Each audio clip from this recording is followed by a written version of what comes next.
Bismillahirrahmanirrahim. Assalamualaikum warahmatullahi wabarakatuh.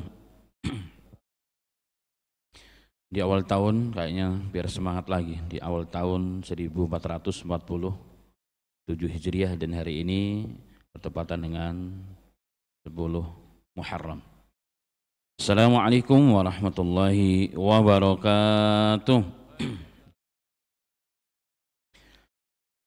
Alhamdulillahilladzi نزل فرقان على عبده ليكون للعالمين نذيرا الحمد لله الذي له ملك السماوات والأرض ولم يتخذ ولدا ولم يكن له شريك في الملك وخلق كل شيء وقدره تقديرا اللهم صل وسلم على سيدنا ومولانا حبيبنا محمد بن عبد الله الأمين وعلى آله وأصحابه الطيبين والطاهرين ومن سن بسنته إلى يوم الدين يقول الله تبارك وتعالى يا أيها الذين آمنوا اتقوا الله حق تقاته ولا تموتن إلا وأنتم مسلمون وقال لقد كان لكم في رسول الله أسوة حسنة لمن كان يرجو الله واليوم الآخر وذكر الله كثيرا أما بعد.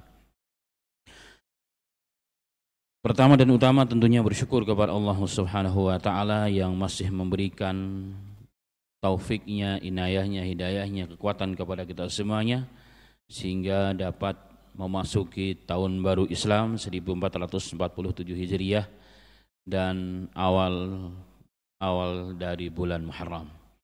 Dan Allah masih memberikan kepada kita kekuatan, taufiknya dan hidayahnya sehingga Allah mengumpulkan kita di rumah Allah di Masjid Al-Azhar ini untuk sama-sama menjalankan satu di antara kewajiban seorang umat, seorang hamba kepada agamanya, yakni menuntut ilmu atau thalabul ilm.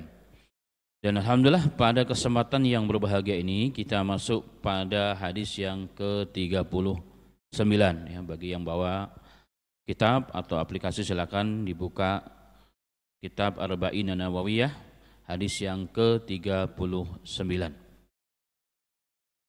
Salat dan salam tidak lupa teriring kepada junjungan Nabi kita, kekasih kita Muhammad sallallahu alaihi wasallam dan kepada seluruh ahli keluarganya, sahabat-sahabatnya dan orang-orang memperjuangkan agamanya, risalahnya, ajarannya dan sunnahnya hingga akhir masa. Semoga kita semua termasuk di dalamnya. Amin amin ya rabbal alamin.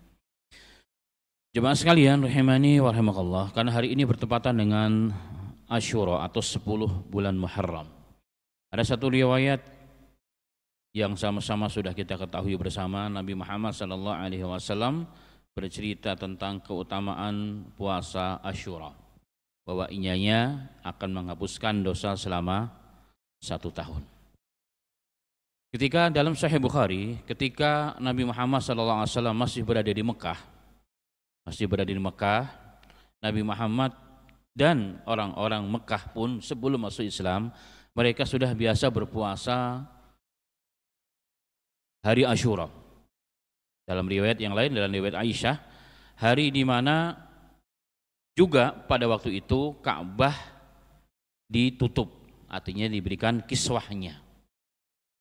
Nah, ketika Nabi Muhammad sampai di Madinah, kaum muslimin juga ketika sudah masuk Islam pun mereka berpuasa. Bahkan Nabi Muhammad sempat menganjurkan, hampir boleh dikatakan wajib ya, sebelum Allah perintahkan puasa di bulan suci Ramadan, yaitu puasa Asyura. Begitulah terus sampai datang Nabi Muhammad berhijrah dan kaum muslimin di Madinah.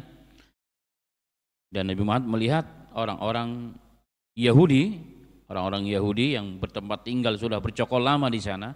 Kedatangan mereka jauh-jauh dari seluruh penjuru dunia untuk menunggu Nabi akhir zaman yang sifatnya ada semua dalam kitab Taurat, dan ternyata itu ada pada Nabi kita Muhammad sallallahu alaihi wasallam. Mereka ternyata sedang berpuasa, enggak makan dan enggak minum. Ditanya, "Kenapa mereka tidak makan dan minum?" Kata mereka sedang berpuasa.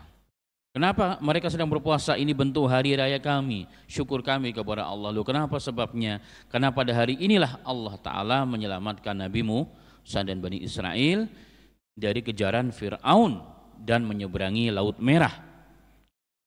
Dan juga Allah hancurkan, Allah tenggelamkan Fir'aun beserta seluruh pasukan dan kekuatannya. Maka kami berpuasa karena Nabi Allah Musa pun berpuasa. Maka Nabi Muhammad SAW mengatakan, nahnu ahaku bi Musa, kami orang paling dekat ya secara ajaran, secara prinsip dengan Nabi Musa, kita lebih berhak untuk berpuasa. Tapi kemudian untuk membedakan antara puasanya orang Islam dengan puasanya orang-orang Ahlul Kitab, maka Rasulullah mengatakan kita tambah tahun depan puasa Tasu'a namanya, puasa ke-9 Muharram. Maka disunahkan pada Muharram tanggal 9, tanggal 10. Kalaupun tidak, sebagian fuqaha mengatakan boleh tanggal 10 dan tanggal 11. Tapi itu tidak wajib bagi liman sya'a, bagi yang ingin punya kemampuan dan ingin tidak ada uzur, maka disunahkan dan dianjurkan, diistihbabkan oleh Nabi kita Muhammad SAW. Semoga kita hari ini mendapatkan pahala puasa insyaallah. Amin ya rabbal alamin. Baik, tapi ada air di sini berarti tidak puasa. Ala kulli hal. Jemaah sekalian rahimani wa rahimakumullah, kita kembali kepada bahasan inti ya. Silakan dibuka aplikasinya atau dibuka kitab Arba'in Nawawiyah hadis yang ke-39. Kita berikan tema pada hari ini hadis tentang 3 hal yang dimaafkan oleh Allah. 3 hal yang dimaafkan oleh Allah Subhanahu wa taala kalaupun kita melakukannya tidak dianggap sebagai dosa. Tidak dianggap sebagai dosa.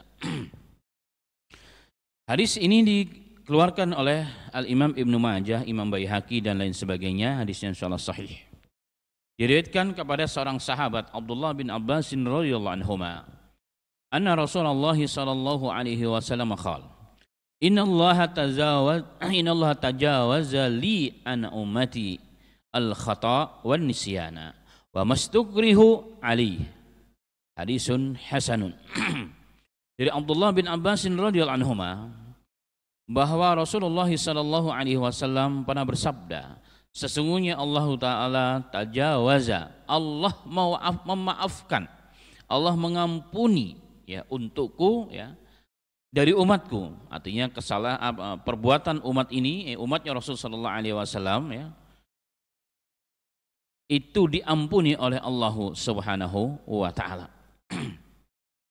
Dan ini bagian karunia yang Allah berikan oleh Allah kepada Nabi Muhammad ya, untuk umatnya, yakni diampuni. Ada 3 perkara yang kalaupun kita melakukan diampuni oleh Allah Subhanahu wa taala, kalaupun perbuatan tersebut perbuatan yang melanggar syariat. Yang pertama adalah al-khata. Adalah al-khata. Khata itu artinya salah ya. Kesalahan. Yang kedua an-nisyan, lupa ya. Kalau yang pertama khata, perbuatan yang tidak sengaja, itu namanya khata.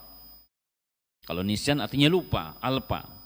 Yang ketiga wa mastukrihu alih, sesuatu yang dipaksakan ya, kita dipaksa untuk melakukan sesuatu yang bertentangan dengan agama, merujuk kepada di sini, maka perbuatan tersebut di sisi Allah ya, di sisi Allah tidak dianggap sebagai perbuatan dosa ataupun maksiat. Berarti kalau itu tidak dianggap perbuatan dosa dan maksiat, tidak berdosa ya. Kalau kita melakukan sesuatu dipaksa, tapi bagaimana makna dipaksa itu kita akan bahas ya. Lupa ataupun kesalahan, walaupun itu salah, itu maksiat setelah lahiriah, tapi dimaafkan oleh Allah, berarti tidak dianggap sebagai perbuatan dosa dan maksiat. Nah, ini menjadi pokok bahasan kita pada hari ini, dan memang manusia tempatnya khata dan nisyan. Rasulullah SAW pernah mengatakan dalam hadis yang lain, manusia itu dikatakan manusia dalam bahasa Arab, semuanya insanan insanun. Nah, semuanya insana insanun. Manusia dikatakan sebagai insan dalam bahasa Arab. Insan itu suku katanya sama di pada nasia, yaitu apa? Lupa. Manusia itu dikatakan manusia karena suka lupa, suka memaafkan ya. Kalau di Indonesia, masya Allah, orang Indonesia suka memaafkan. Koruptor dia maafkan ya kan. Koruptor 1 triliun cuma dipenjara 1 tahun dikurangi 6 bulan, didenda cuma 1 miliar. Pemaaf orang Indonesia, suka melupakan ya perbuatan dosa orang lain, masya Allah. Baik. Nah, manusia dikatakan manusia kenapa? Suka lupa. Ya, manusia dikatakan manusia suka lupa, dan itu sifat yang melekat pada diri manusia jemaah sekalian. Tapi walaupun sifat ini, ya sebelum kita masuk kepada hadis nih, tambahan saja nih sebenarnya.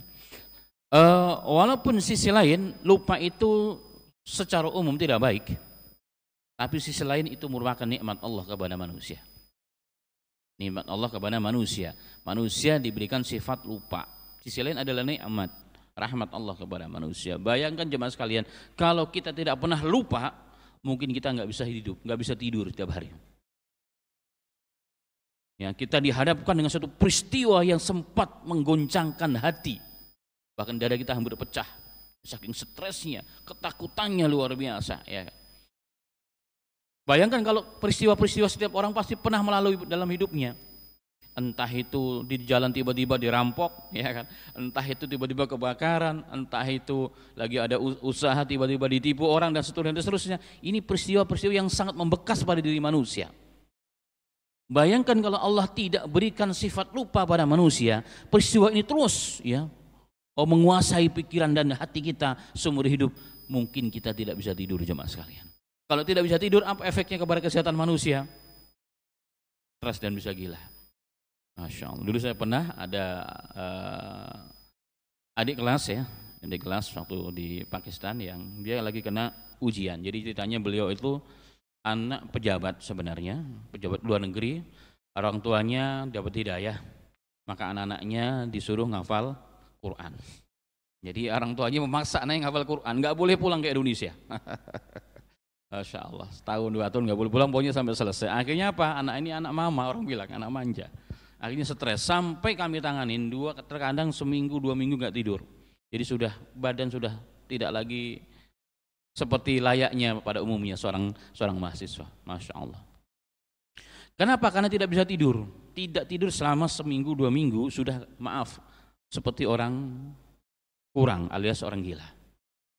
Makanya kembali kepada yang kita bahas tadi, sisi lain memang lupa itu merupakan sifat yang tidak baik, tapi sisi lain lupa itu merupakan nikmat Allah, rahmat Allah, kasih sayang Allah, bentuk kasih sayang Allah nyata kepada manusia sehingga kita masih dapat tidur nyenyak. Kita dihianati balasan kita, tapi masih bisa makan enak, tidur nyenyak. Kenapa? Karena itu lupa, terlupakan walaupun sejenak, orang bilang lupa untuk sementara, tapi itu nikmat jemaah sekalian. Kalau tidak, kita nggak bisa pejamkan mata, ya, tidak bisa pejamkan mata. Maka sisi lain, lupa adalah nama daripada manusia. Maka sifat lupa merupakan ciri khas manusia. Makanya kalau orang dekat kita lupa melakukan kesalahan, kita maklumi karena namanya manusia. Akhirnya banyak orang berlindung dengan kalimat lupa. Saya lupa kemarin korupsi. Lupa kemarin korupsi.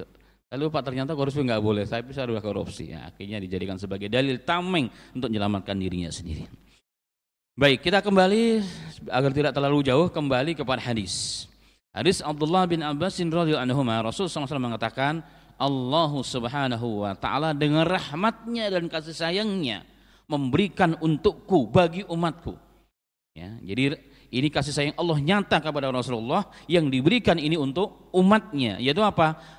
Mengampuni, memaafkan 3 perkara yang dilakukan oleh manusia, yaitu al-khata', perbuatan yang tidak sengaja, perbuatan didasari karena kealpaan, kelupaan, perbuatan yang didasari karena dipaksa, ya, oleh orang lain, dipaksa seperti orang lain memaksa kita, bukan diri kita memaksa, ada kekuatan lain di luar kita memaksa kita untuk melakukan sesuatu yang melanggar syariat, yang tidak baik, maksiat dan dosa, tapi itu tidak dianggap dosa oleh Allah Subhanahu wa taala. Ini yang menjadi bahasan kita pada hari ini. Sebelum masuk kepada bahasan lebih detail jemaah sekalian, hadis ini dapat kita ambil beberapa mutiara hadis atau hikmah hadis. Yang pertama, sebagaimana tadi disampaikan, hadis ini menunjukkan luasnya rahmat Allah, kasih sayang Allah nyata kepada umat Nabi Muhammad SAW.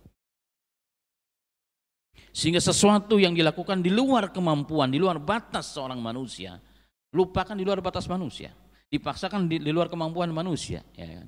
Salahkan di luar kemampuan manusia, Allah maafkan. Ini sekali lagi menunjukkan rahmat Allah, kasih sayang Allah begitu luas kepada umat manusia, umat Nabi Muhammad sallallahu alaihi wasallam.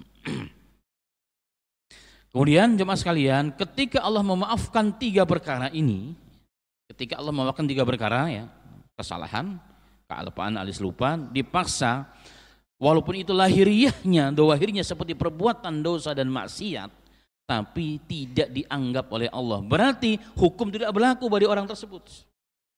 Hukum tidak berlaku bagi orang tersebut, maka dia tidak bisa dikatakan sebagai pendosa, tidak bisa dikatakan orang yang telah berbuat maksiat kan kepada Allah Subhanahu wa taala. Kenapa? Karena syariat sendiri tidak menganggap perbuatan itu dan langsung dimaafkan oleh Allah Subhanahu wa taala.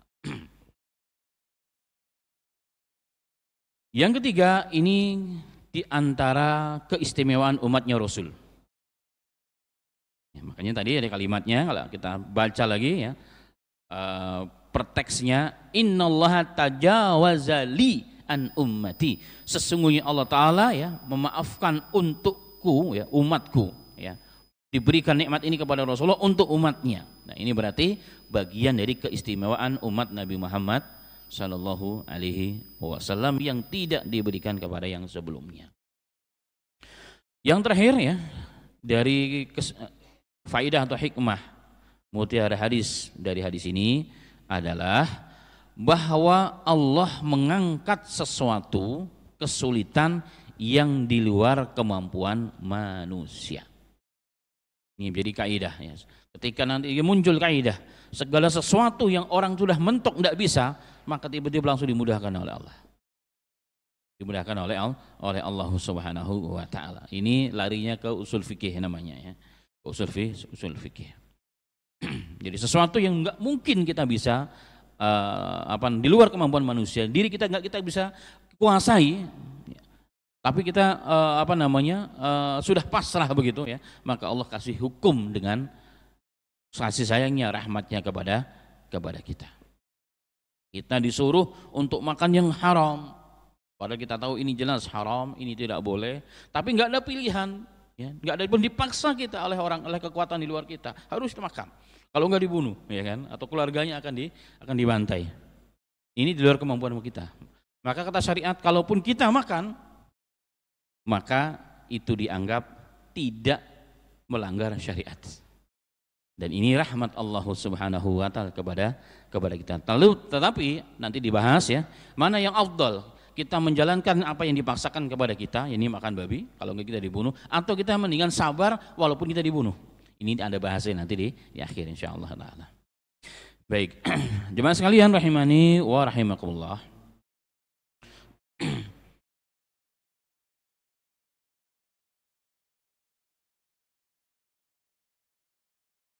Adapun secara fikih ya, terkait dengan lupa melakukan sesuatu ya, itu ada hukumnya secara ukhrawi, secara hukum agama, tujuan agama berarti akhirat, dan secara hukum duniawi. Itu ada hukumnya ya, itu ada hukumnya. Kalau melakukan sesuatu perkara yang salah ataupun lupa ya. Kalau secara hukum ukhrawi, hukum agama, hukum akhirat, maka tidak dianggap sebagai dosa. Dalilnya adalah hadis ini ya. Kemudian kita lihat pada surah Al-Baqarah ayat 286. Surah Al-Baqarah ya, ayat 286. Rabbana la tu'akhizna in nasina aw akhtana.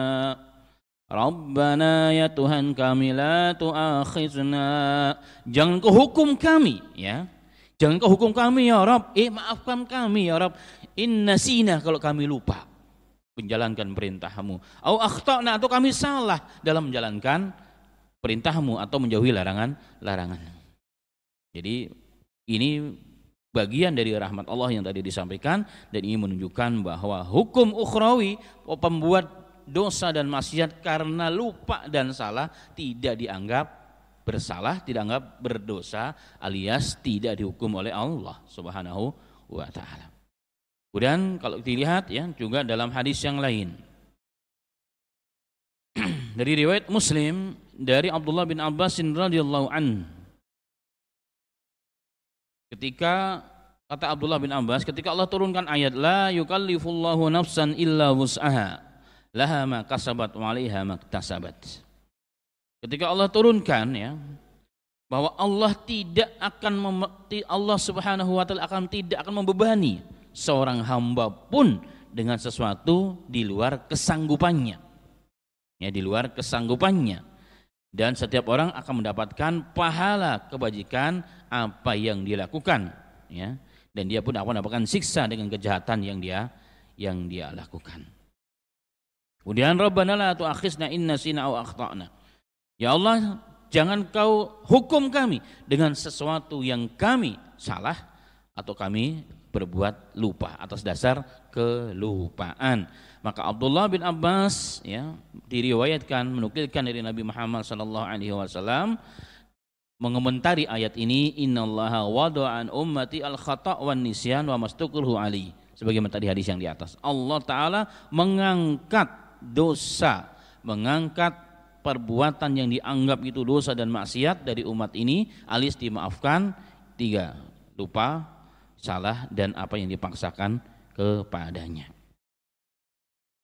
Karenanya jemaah sekalian rahimani wa rahimakallah, man fa'ala mahturan mukhtian aw nasiyan lam tu'akhidhu Allahu bidzalika wa hinidini yakunu bimanjilati ma lam yaf'alu fala yakunu alai ismun ma lam isma alai lam yakun asiman wala murtaqiban liman nuhiya anhu ina idzin. Seseorang yang melakukan perkara yang dilarang atas dasar lupa dan salah atau dipaksa, maka Allah tidak menghukum hamba tersebut. Maka orang yang dimaafkan, orang yang tidak dianggap sebagai berbuat dosa, maka dia tidak bisa dikatakan sebagai pendosa. Dia tidak bisa dikatakan sebagai pendosa alul maksiat, ya. Pelaku dosa besar tidak. Kenapa? Karena dari awalnya dasarnya sudah dimaafkan oleh Allah. Kenapa dimaafkan oleh Allah walaupun lahirnya dia berbuat dosa? Karena atas dasar 3, lupa, salah, dan dipaksa. Ya. Itu hukum ukhrawinya, hukum akhiratnya. Hukum akhiratnya. Makanya banyak nanti di akhirat ya orang-orang yang secara hukum dunia kelihatan berbuat dosa, tapi di akhirat enggak dihitung oleh Allah. Kenapa tidak dihitung? Karena dasarnya 3 tadi ya. Dasarnya 3 hal, landasan dia beramal sesuatu yang tidak dibenarkan dalam syariat, tetapi karena dipaksa, karena lupa, dan karena kesalahan. Kemudian jemaah sekalian rahimani wa rahimakallah, hukum duniawinya sesuatu yang kita jalankan atas dasar kelupaan. Ya. Maka lupa meninggalkan perintah Allah ya. Apabila orang lupa meninggalkan perintah Allah, maka dengan adanya lupa itu yang melekat pada diri orang tersebut tidak menggugurkan kewajibannya. Contoh, ya kan, datang waktu sholat duhur, si A ini atau si B ini dia tidak menjalankan sampai menjelang asar, nggak ingat sama sekali kalau dia belum sholat, atau dia lupa kalau itu sudah waktu sholat duhur, bahwa dia belum sholat duhur. Maka kelupaannya itu walaupun sudah keluar waktunya tidak menggugurkan kewajibannya. Dia tidak menggugurkan kewajibannya, ya sudah, karena sudah lewat waktu, sudah nggak sholat duhur. Ini terkait dengan hukum duniawi dalam tinjau syariat. Dia tetap harus sholat. Maka Rasulullah mengatakan, barang siapa yang lupa atau ketiduran dari sholat, jika bangun dan ingat langsung sholat pada waktu itu, walaupun sudah keluar dari waktu. Hukumnya sama, ya orang ketiduran, mungkin karena dan pulang dari perjalanan jauh ya, pulang sampai rumah jam 2, jam 3 pagi, ketiduran sampai jam 9 baru bangun. Pas bangun, astagfirullah, udah jam 9 belum bangun, belum sholat subuh. Maka waktu dia sholat subuh adalah waktu dia kebangun, langsung wudhu dan sholat subuh. Tidak boleh ditakhirkan. Walaupun ulama kemudian berbeda penamaannya. Apakah yang pelaksanaan sholat subuh jam 9 itu qadhaan atau adaan, itu ikhtilaf namanya doang. Tapi tetap hukumnya sama, dia harus sholat. Dia harus sholat. Ulama mengatakan qadha. Kenapa qadha?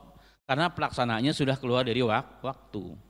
Kan gitu definisi mengqadha ibadah itu berarti melakukan ibadah di luar waktunya. Karena sudah keluar dari waktu yang ditentukan dalam syariat. Tapi ada yang mengatakan enggak, ini khusus untuk kasus ini adaan. Waktu orang yang lupa adalah apa? Kapan? Saat dia ingat. Waktu orang yang tertidur adalah kapan? Saat dia terbangun. Itu penamaannya yang berbeda menurut fuqaha, menurut ahli fikih, tapi hukumnya sama. Satu, wajib untuk tetap sholat. Wajib untuk tetap sholat subuh. Dan ini pernah terjadi pada Nabi kita Muhammad SAW, bukan hanya sendiri, bahkan satu pasukan ya pulang dari jihad, kemudian di malam hari sampailah di sebuah lembah. Sebelum istirahat Rasulullah SAW mengatakan kepada Bilal, kamu jaga ya malam ini, kamu berjaga-jaga, tolong bangunkan saya sebelum sholat subuh supaya kita tidak ketinggalan sholat subuh. Bilal radhiyallahu anhu yang berjaga-jaga bersandar ke kendaraannya, tiba-tiba ketiduran juga. Bahkan yang bangun duluan ya, satu pasukan besar ya, yang dipimpin langsung komandannya adalah Nabi kita Muhammad SAW, tidak terbangun kecuali Nabi Muhammad yang pertama kali bangun. Itu pun karena telah merasakan panasnya teriknya matahari yang menyengat, yang menimpa kulit yang mulia sallallahu alaihi wasallam. Terbangun Nabi Muhammad, astagfirullahaladzim, ini sudah siang ternyata. Maka Rasulullah membangunkan, ayo kita tinggalkan tempat ini. Ini tempat yang tidak baik. Ini banyak pengaruh syaitannya nih di lembah. Melanjutkan beberapa saat ya keluar dari wilayah lembah, kemudian Nabi Muhammad memerintahkan Bilal untuk adzan. Adzin finnas, adzan wahai Bilal, yang lain kemudian wudu, kemudian sholat 2 rakaat sebelum subuh, kemudian diiqamati dan sholat berjamaah bersama Nabi Muhammad sallallahu alaihi wasallam. Itu hukum fikihnya. Artinya bahwa orang yang kelupaan menjalankan perintah Allah tetap harus melakukannya. Maka lupanya itu pada saat itu tidak menggugurkan kewajibannya. Itu menggugurkan kewajibannya. Baik, kecuali ya jika terkait dengan waktunya yang terbatas. Waktu yang terbatas. Contoh ya, orang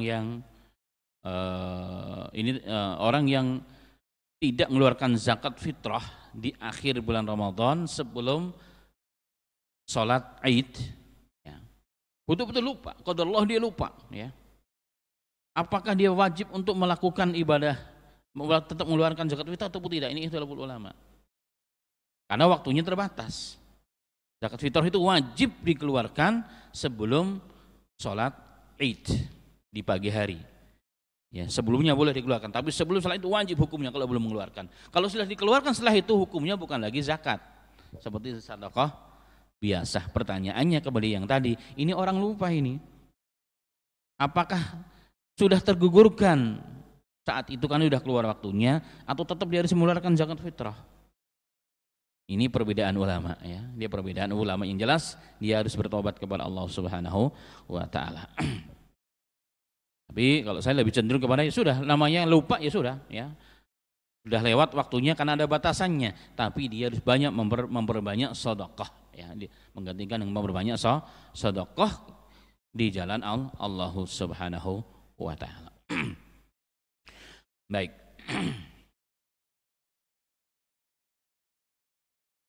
Kemudian seseorang lupa melakukan suatu keburukan. Ya, contohnya, qadarullah dia melakukan apalah satu dosa, ya. Maka perbuatan dosa ini tidak dikenakan apa-apa secara hukum dunia jika syaratnya satu, tidak ada kerusakan yang dilakukan yang timbul dari perbuatan dosa tersebut. Ya, contohnya dia lupa ya kalau khamr itu haram, ya, dia lupa kalau itu khamr dan itu haram hukumnya. Dia minum kalau dianggap air biasa. Habis itu mabuk dia, ya. Tidak lama siuman. Maka tidak dianggap dosa jika betul karena dia memang betul-betul lupa, ya, lupa sama sekali. Dan dia tidak dikenai apa-apa karena dari perbuatan dosa yang tadi itu tidak menimbulkan kerusakan apapun, ya. Tapi kalau menimbulkan kerusakan apapun setelah dia minum ngamuk, mobil orang dipecahin, ya kan, dia ngambil punya harta orang lain, di jalan-jalan ngambil dompet orang lain, maka setelah dia suman dia wajib menggantikan apa yang dia rusak kaitannya dengan sesama manusia. Tapi hubungan dengan Allah dia dianggap dosa karena betul-betul di luar kemampuan dia, ya. Tapi kerusakan sesama manusia itu harus diganti kecuali jika yang tertimpa memaafkan. Ya sudah mas, sudah abang kan memang tidak sengaja, ya sudah nggak apa-apa. Itu beda bab ya. Tapi kalau dia minta ganti harus diganti. Ya, kalau dia tidak punya uang, ya ahli waris tidak punya uang, pemerintah yang bertanggung jawab. Ya, pemerintah yang bertanggung jawab. Seharusnya demikian ya, jika pemerintahnya pemerintah Islam. Jemaah sekalian rahimani wa rahimakumullah.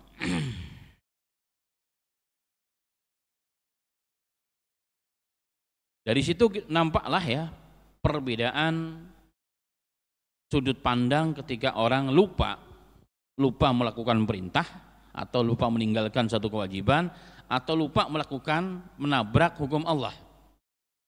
Jadi kalau menabrak hukum Allah Subhanahu wa taala selagi tidak ada kaitannya dengan kerusakan punya barang orang lain, maka tidak dianggap dosa, tidak perlu ada penggantian. Tapi kalau ada kerusakan wajib diganti jika yang dirusak barang yang punya tidak memaafkan atau tidak memakluminya. Nah, sedangkan meninggalkan sesuatu yang diperintahkan Allah karena lupa tidak menggugurkan kewajiban.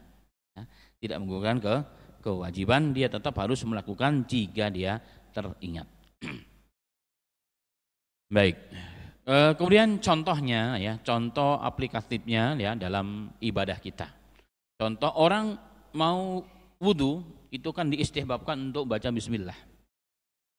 Ya, disunnahkan baca bismillah. Ada yang mengatakan wajib bahkan baca bismillah.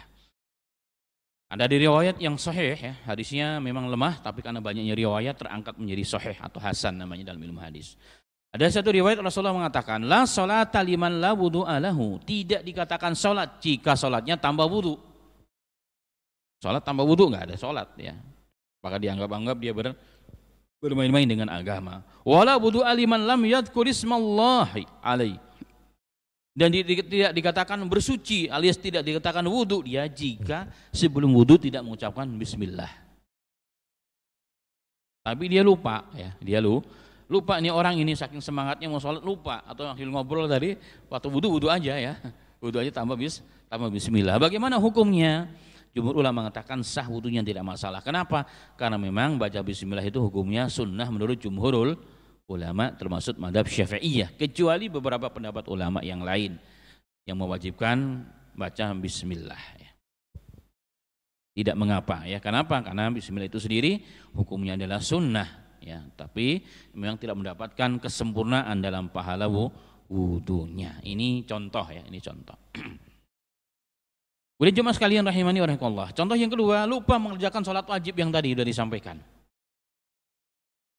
Lupa mengerjakan sholat wajib, maka ketika dia teringat atau bangun dari tidurnya, saat itu dia harus sholat. Itulah waktu dia bagi orang yang lupa, itulah waktu dia bagi orang yang tertidur ketika terbangun sebagaimana tadi diriwayatkan ya, disampaikan hadis ini juga sahih dari Nabi Muhammad sallallahu alaihi wasallam. Dan sekali lagi tidak boleh mentakhir-takhirkan. Mumpung lagi lupa antar aja lah sekalian sholat duhur, sholat subuhnya, nggak boleh begitu. Kenapa? Karena umur kita tidak pernah ada yang tahu, berarti dia telah melalaikan betul. Ya tadinya lupa tidak berdosa, tapi menjadi berdosa. Kenapa? Karena setelah dia ingat tetap dia lalaikan, dia tidak langsung jalankan sholat tersebut. Jangan sebagai alasan. Kan tadi saya lupa, jadi nggak ada kewajiban dan sholat subuh, nggak begitu hukumnya. Ya kan? Kan tadi saya udah lupa, masa saya harus sholat lagi? Ya sudah kan sudah keluar waktunya. Oh enggak. Menurut agama tetap dia harus sholat kapan dia teringat, kapan dia terbangun dari tidurnya. Hadisnya sahih ya dari banyak riwayat. Seperti dalam hadis yang diriwayatkan oleh Al-Imam Muslim. Rasulullah mengatakan, "Idza raqada ahadukum anis salati aw ghafala anha falyusalliha idza dzakaraha, fa innallaha yaqulu aqimis salata li dzikri." Rasulullah SAW mengatakan dalam riwayat Muslim ini, apabila salah seorang di antara kalian tidur atau kemudian tertidur saking nyenyaknya tidur, maka dia tidak sholat alias tertidur dari sholat. Atau dia lupa dari melakukan kewajiban sholat tersebut. Ya namanya orang lupa, apa sebabnya? Ya lupa, nggak ada lagi sebabnya. Sebabnya adalah lupa. Kenapa jadi lupa? Ya karena lupa. Kalau ditanya kenapa lupa? Ya Allah kasih lupa. Begitulah intinya. Maka Rasul mengatakan falyusalliha idza dzakaraha. Maka langsung sholat ya jika dia telah teringat atau terbangun dari tidurnya. Kenapa? Karena Allah Ta'ala berfirman, aqimis sholata lidzikri, tegakkan sholat, dirikanlah sholat untuk mengingat aku, mengingat Allah Subhanahu wa Ta'ala. Berarti kapan kita ingat langsung sholat. Ini dalil ya bahwa kewajiban yang terlupakan pelaksanaannya tidak menggugurkan kita melakukan kewajiban tersebut ya. Dilakukan saat teringat, dilakukan saat kita terbangun. Baik, bagaimana kalau lupa salah satu bagian dari sholat duhur nih ya, sholat duhur mungkin imamnya lupa atau kita lagi sholat sendirian lupa ya kan. Ada bagian-bagian yang lupa ya, ada bagian-bagian yang lupa. Contohnya mungkin rakaatnya kurang ya kan, karena lupa. Tapi tiba-tiba di akhir sholat ingat atau setelah sholat ingat maka ditambah. Seperti Nabi Muhammad SAW ya, Nabi Muhammad sholat duhur atau asar harusnya kan 4 rakaat, tiba-tiba sholat 2 rakaat. Semua sahabat langsung termasuk pembesar sahabat ngikut aja, nggak ada yang bertanya. Ya. Ada seorang yang bertanya, ya Rasulullah, maaf ya Rasulullah, tadi kamu sengaja memang memendekkan sholat jadi 2 rakaat atau kata lupa ya Rasulullah? Rasul mengatakan, aku tidak memendekkan sholat, aku nggak ada sengaja memendekkan sholat. Oh berarti Rasulullah lupa. Ditanya benar, iya kata si fulan benar. Maka Rasulullah mengatakan, ya kita sempurnakan 2 rakaat. Setelah tambah 2 rakaat, kemudian Rasulullah sholat, kemudian sujud sahwi. Ya, sujud sahwi. Itu jika lupa rakaatnya ya, ada kekurangan rakaat ya.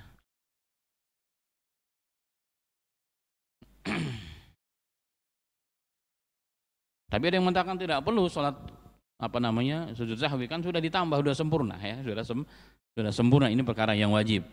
Karena sujud sahwi itu bukan perkara yang wajib, tapi untuk perkara-perkara yang sunnah muakkadah. Ini sebagian pendapat para alim ulama. Kemudian jemaah sekalian rahimani wa rahimakumullah.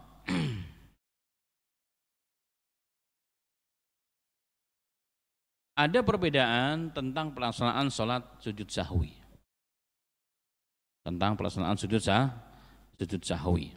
Ada beberapa perbedaan antara pendapat mazhab yang satu dengan mazhab yang lain. Ada yang sujud sahwinya sebelum salam, mau dia kurang, mau dia lebih rakaat sebelum salam. Ada yang mengatakan setelah salam, mau dia kurang atau mau dia lebih. Nah, kalau mazhab Maliki itu detail. Sebagaimana dalam riwayat Rasul sallallahu alaihi wasallam, apabila salatnya merasa ada yang kurang, maka sujud sahwinya ya sebelum salam. Jadi sebelum salam ya baca tahiyat sampai selesai, sujud 2 rakaat, 2 kali sujud kemudian salam. Tapi kalau berlebih maka sujud sahwinya setelah taslim, setelah salam. Assalamualaikum kanan, sujud 2 rakaat lagi kemudian salam lagi. Nah, ini perbedaan ya. Dua-duanya boleh ya, dua-duanya ada dalilnya insyaallah. Kemudian juga bagaimana hukum orang yang kalau makan itu kan kata Rasulullah, makanlah dengan menyebut nama Allah, bismillah. Bismillah. Bagaimana hukumnya? Dan kita teringat ketika mau selesai di pertengahan atau bahkan tinggal 1 suapan teringat, oh ternyata saya tadi belum doa, belum baca bismillah. Nah, ini ada hadisnya, ada tuntunannya dari Nabi Muhammad SAW sebagaimana diriwayatkan oleh Imam Abu Dawud, Imam Tirmidzi dan lain sebagainya. Hadis sahih. Rasulullah SAW bersabda, "Idza akala ahadukum falyadhkur ismallahi ta'ala alaihi, fa in nasiya ayadhkur ismallah ta'ala wa fi awwalihi wa yaqul bismillahi awwalahu wa akhirah." Ketika salah seorang di antara kalian mau makan, maka sebutlah nama Allah, bismillah. Ya, bismillah baru makan. Tapi kalau dia terlupa dan teringat di ujung, bahkan tinggal 1 suap, ya, Rasulullah mengatakan kalau ingatnya sudah di ujung masih ada suapan yang bisa disuap, maka sebelum menyuap ke mulut, ya, maka bacalah bismillahi awwalahu wa akhirahu. Aku menyebut nama Allah dari awal tadi sampai akhir ini. Itu maksudnya. Satu ketika Nabi Muhammad SAW melihat ada orang makannya banyak ya. Tiba-tiba Rasulullah tersenyum.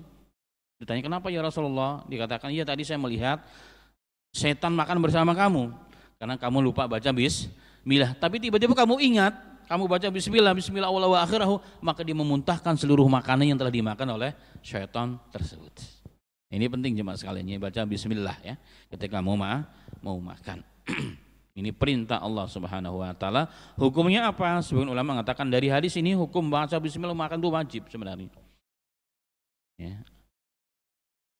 Makanya Rasulullah mengatakan kalau lupa baca bismillahi awwalahu wa akhirahu. Ya. Ini kalau sudah menjadi bagian daripada kehidupan kita, maka semua ibadah makan minum kita akan menjadi ibadah di sisi Allah Subhanahu wa taala. Bagaimana kalau kita lupa makan dan minum padahal sedang puasa? Mungkin hari ini ada yang berpuasa tiba-tiba karena panas ya, biasanya tidak puasa kalau panas langsung minum es teh Solo contohnya gitu ya. Turun dari mobil, oh ada es teh Solo di samping depan rumah, langsung beli diminum. Kalau sampai di rumah sampai jalan, kayaknya ada yang salah saya. Nyampe di rumah baru masuk rumah, teringat ternyata saya sedang berpuasa. Bagaimana kelanjutannya? Kata Rasulullah, lanjutkan puasanya. Anda dikasih minum, dikasih makan oleh Allah Subhanahu wa taala. Nah, ini biasanya sering terjadi di puasa-puasa yang non wajib di luar Ramadan biasanya. Kalau Ramadan kan suasana Ramadan sudah terbentuk, tapi kalau di luar Ramadan kan tidak ada suasana puasa. Biasanya orang suka lupa di situ. Dan ini bagian daripada nikmat Allah Subhanahu wa taala. Rasulullah mengatakan man nasiya wa huwa shaimun fa aqala aw syariba falyutimma shaumahu fa innallaha at'amahu wa saqahu. Barang siapa yang makan dan minum sedangkan dia berpuasa karena lupa, maka setelah teringat walaupun sudah kenyang ya, sudah masuk semua baru teringat, oh ya saya puasa, maka kata Rasulullah lanjutkan falyutim saumahu, lanjutkan puasanya karena Allah saat itu telah memberikan makan Anda dan kasih minum Anda. Masya Allah. Tapi jangan disengaja, ya Allah lupakan saya nanti ya Allah di waktu duhur, jangan. Itu nikmat dari Allah Subhanahu wa taala. Mungkin setiap kita pernah merasakan ya. Tapi kita mungkin pernah merasakan dan pernah mengalami hal tersebut, maka lanjutkan kata Nabi Muhammad sallallahu alaihi wasallam. Tapi kalau teringat masih di sini bagaimana? Makan satu piring ya, habis minum satu gelas, tinggal ingat, maka yang di mulut langsung dikeluarkan, jangan ditelan, kan sudah masuk mulut katanya. Tapi kan bisa dikeluarkan, kalau masih di mulut masih bisa dikeluarkan. Tapi kalau sudah melewati ini sudah nggak bisa lagi dikeluarkan. Maka yang masih di mulut dikeluarkan, ditumpahkan keluar, ya, supaya kita tidak dianggap makan dan minum. Kalau kita makan maka puasa kita menjadi batal saat itu, ya, menjadi batal. Maka ada teman yang dia uring-uringan, tanya kenapa tadi saya makan minum lagi puasa, pas lagi di mulut ingat saya sedang puasa, saya muntahkan lagi jadinya.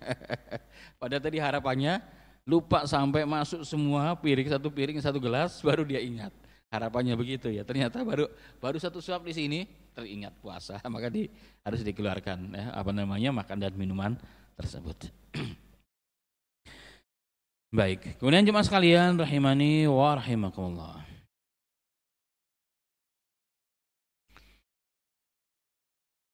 Orang sholat ini juga kesalahan yang memang tidak disengaja karena kebodohan atau karena kelupaan.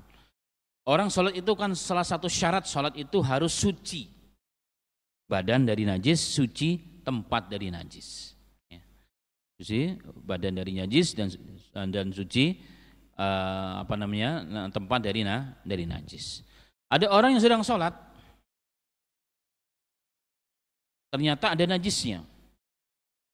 Ketika dia sudah salam, assalamualaikum warahmatullahi, assalamualaikum warahmatullahi, keluar dia dari tempat tersebut, ternyata lihatnya, loh kok pakaian saya penuh dengan najis. Bagaimana hukumnya? Apakah dia wajib mengganti atau bagaimana? Nah, kita lihat dulu hadisnya tentang hal ini. Diriwayatkan kepada Abu Sa'id Al-Khudri radhiyallahu anhu, hadis ini dikeluarkan oleh Imam Abu Daud dan hadisnya adalah sahih.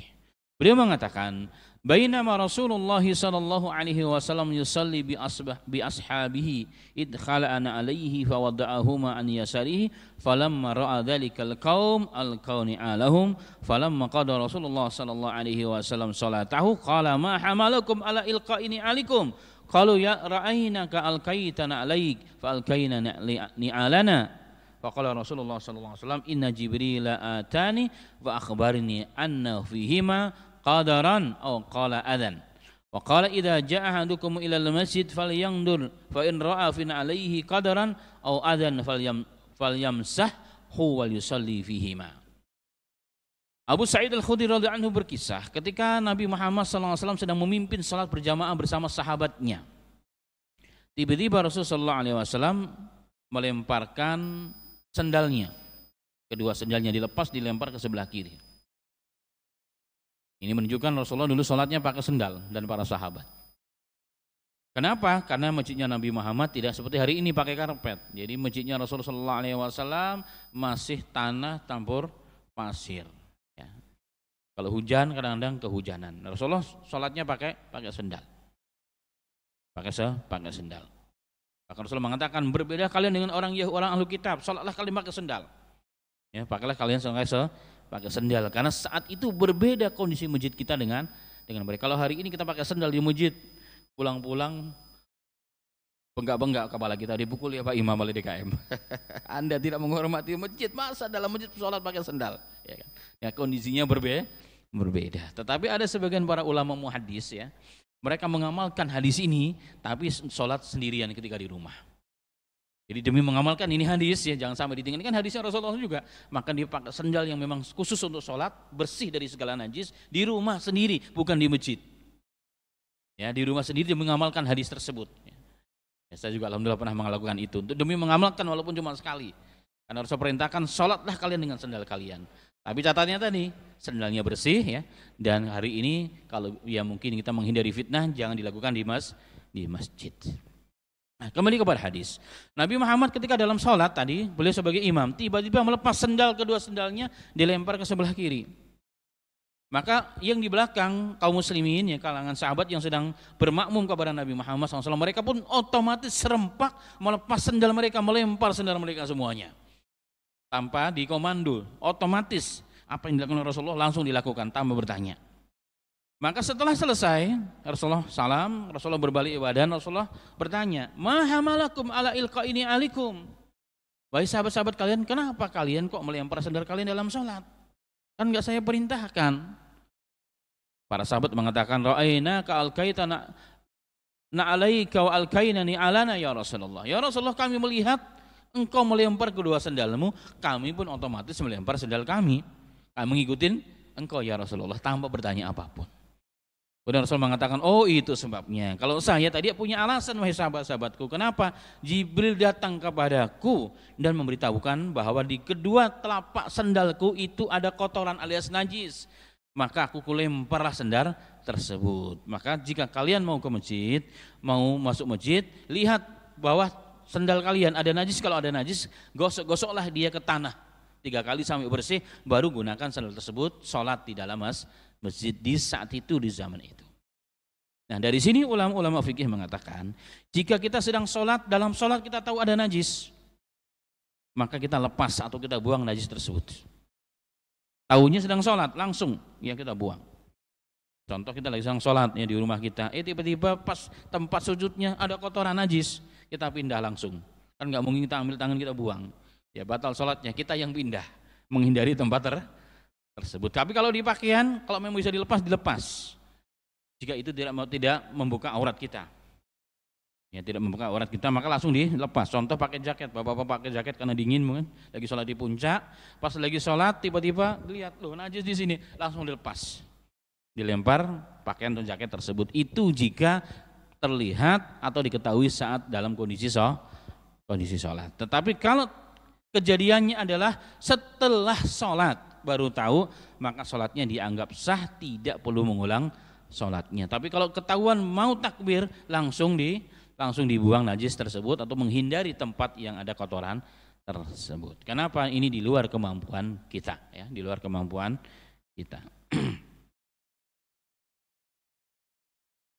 Kemudian jemaah sekalian rahimani wa rahimakallah.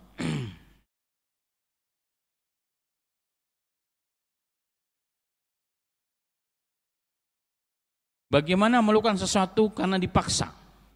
Nah, ini babnya ya, ini bab yang ketiga nih berarti. Yang pertama, kedua, salah dan khata' itu ada sedikit perbedaan. Nah, khata' tadi penekanannya adalah jika orang melakukan suatu kesalahan karena kesalahan, maka dia harus mengganti kerugian. Contoh dalam hukum fikih ada namanya qatlul khata'an, membunuh karena salah sasaran. Dia sedang berburu, contohnya dalam fikih. Lagi berburu hewan begitu ya. Dia lepaskan busurnya atau lepaskan tembakannya atau tombaknya, dikiranya dia hewan buruan ya. Ternyata ya kena manusia. Tapi betul-betul dia salah ya, dia salah. Bagaimana hukumnya? Dia harus membayar fidyah.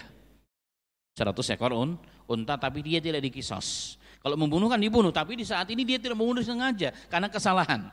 Dia tetap bayar kisos ya, tapi tidak perlu dikisos alias dibunuh karena kesalahan ya, ada kesalahan.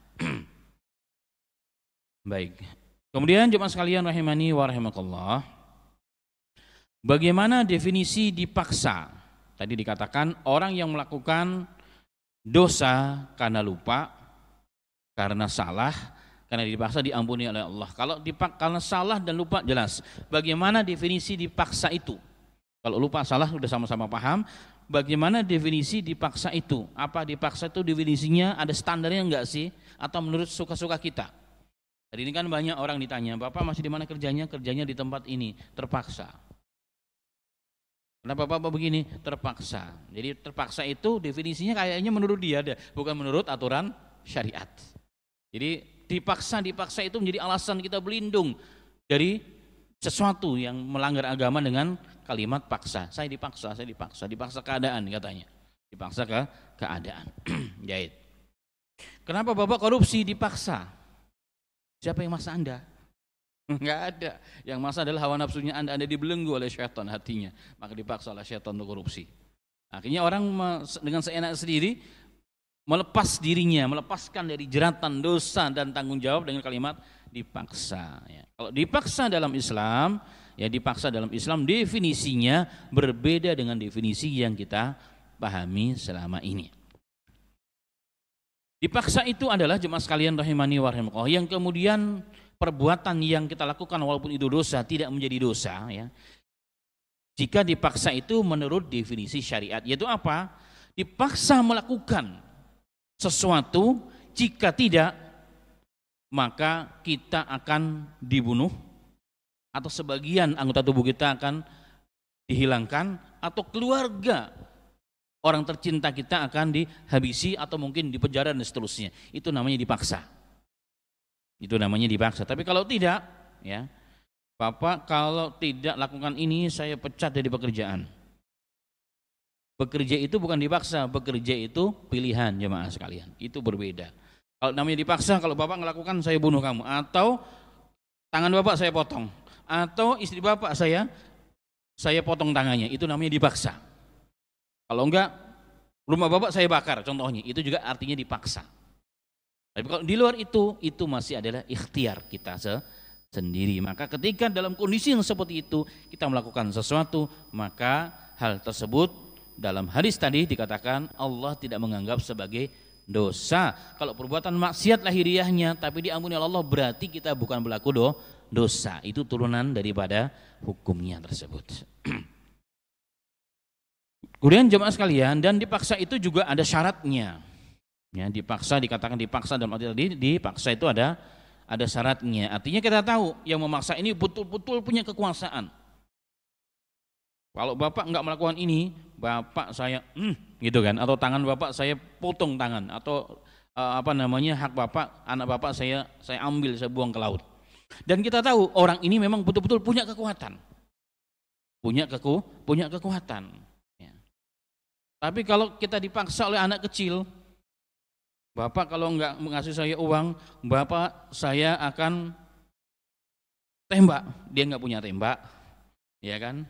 Dia masih kecil, enggak ada kekuatan, maka ini tidak dipaksa namanya. Jadi kita pastikan orang yang maksa itu tadi punya kekuatan yang utama. Yang kedua, dia bisa mengeksekusi apa yang dia ancamkan kepada kita. Contohnya di hadapan kita ini orang ya, di hadapan kita, di orangnya tidak jauh. Memang betul-betul punya kemampuan untuk mengeksekusi apa yang diancamkan kepada kita. Itu baru dikatakan dipaksa, jemaah sekalian. Itu Di antara makna syarat, makna yang di makna paksa itu apa ya? Makna paksa itu apa? Dan kita tahu betul ancaman itu betul-betul sangat jelas ya, bukan dengan main-main. Pokoknya kalau bapak nggak lakukan ini, bapak saya potong tangan deh. Tapi sambil kita tahu nggak main-main, ini nggak, bukan paksaan namanya. Ini bukan paksaan. Ini paksaan itu artinya jemaah sekalian ya, itu artinya seperti itu. Baik, maka dan ini pun ada dua hal. Ada namanya makruh at-tamam, jadi dipaksa secara sempurna, kita nggak ada pilihan sama sekali. Contohnya begini, kita diikat badan kita dengan tali, kemudian dilempar kita ke bawah, mengenai orang-orang itu mati asbab kita. Memang kita nggak ada pilihan, kita tidak ada pilihan. Nah, maka yang seperti ini kita tidak dianggap berbuat apapun, karena kita dipaksa secara sempurna oleh kekuatan luar dari diri kita. Nah, tapi kalau kita dipaksa ya, kita dipaksa disuruh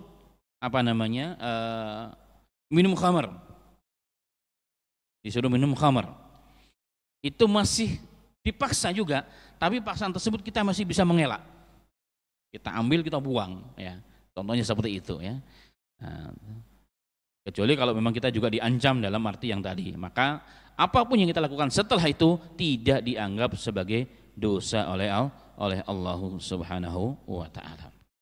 Bahkan kalaupun seseorang mengucapkan kalimat kufur ya, maka juga tidak dianggap oleh Allah taala dengan catatan hatinya masih tenang dengan keimanan, masih berpegang teguh dengan syariat Allah. Ini terjadi para sahabat Nabi Muhammad SAW. Ammar bin Yasir ditangkap oleh musuh-musuh Allah, disuruh dia untuk melakukan kesyirikan, mengucapkan kekufuran dengan lisannya, kalau enggak dibunuh dia.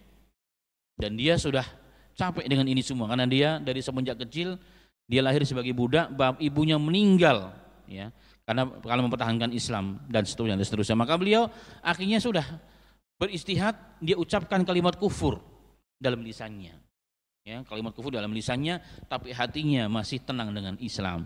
Habis itu dilepas oleh musuh, datanglah kepada Nabi Muhammad SAW, kemudian ditanya, bagaimana hatimu saat itu wahai Ammar? Hatiku masih mutmainan bil iman, masih tenang dengan keimanan ya Rasulullah. Maka Rasulullah mengatakan tidak ada masalah. Kalau yang seperti ini tidak dikatakan tidak bermasalah. Kenapa? Karena kita masih iman, kita masih kuat. Bahkan dikatakan in adu faud, kalau kamu ditangkap lagi wahai Ammar, dipaksa lagi seperti itu, lakukan lagi seperti itu lagi. Yang penting hati kamu tetap masih dalam kondisi beriman kepada Allah Subhanahu wa taala. Hadis ini sahih. Dan saat itulah turun ayat surat An-Nahl ayat 106. An-Nahl surat 106. Man kafara billahi ba'da imanihi illa man ukriha wa qalbuhu mutmainnun bil iman. Ya. Orang yang kafir kepada Allah Subhanahu wa taala setelah beriman ya, itulah orang-orang yang dianggap kafir betulan di sisi Allah. Tapi orang yang mengucapkan kalimat kufur tapi hatinya masih tenang dengan iman karena dipaksa, maka orang ini tidak mendapat laknat Allah Subhanahu wa taala.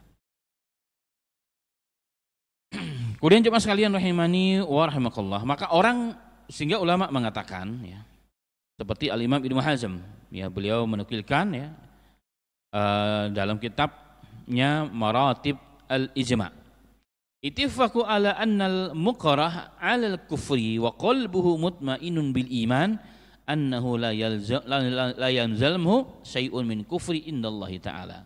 Ulama telah bersepakat bahwa siapapun orangnya dipaksa berbuat atau berkata-kata kekufuran, dipaksa kalimatnya, kalimat paksa tadi diancam ya dengan kematian ya, atau dengan dipotong tangannya, atau sebagian hartanya dihabisi ya. Dan dia punya kemampuan untuk itu, betul-betul dia punya kemampuan. Dia ucapkan kalimat kufur, dia ucapkan perbuatan yang tidak baik kepada Allah Ta'ala. Wa qalbuhu mutmainnun bil iman, tapi hatinya masih tenang, masih konsisten dengan iman dia ya. Maka orang-orang seperti ini adalah orang-orang yang tidak dikatakan sebagai orang kafir atau orang yang kufur. Jadi perbuatannya dan perkataannya tidak dianggap apapun dalam syariat Allah Subhanahu wa taala.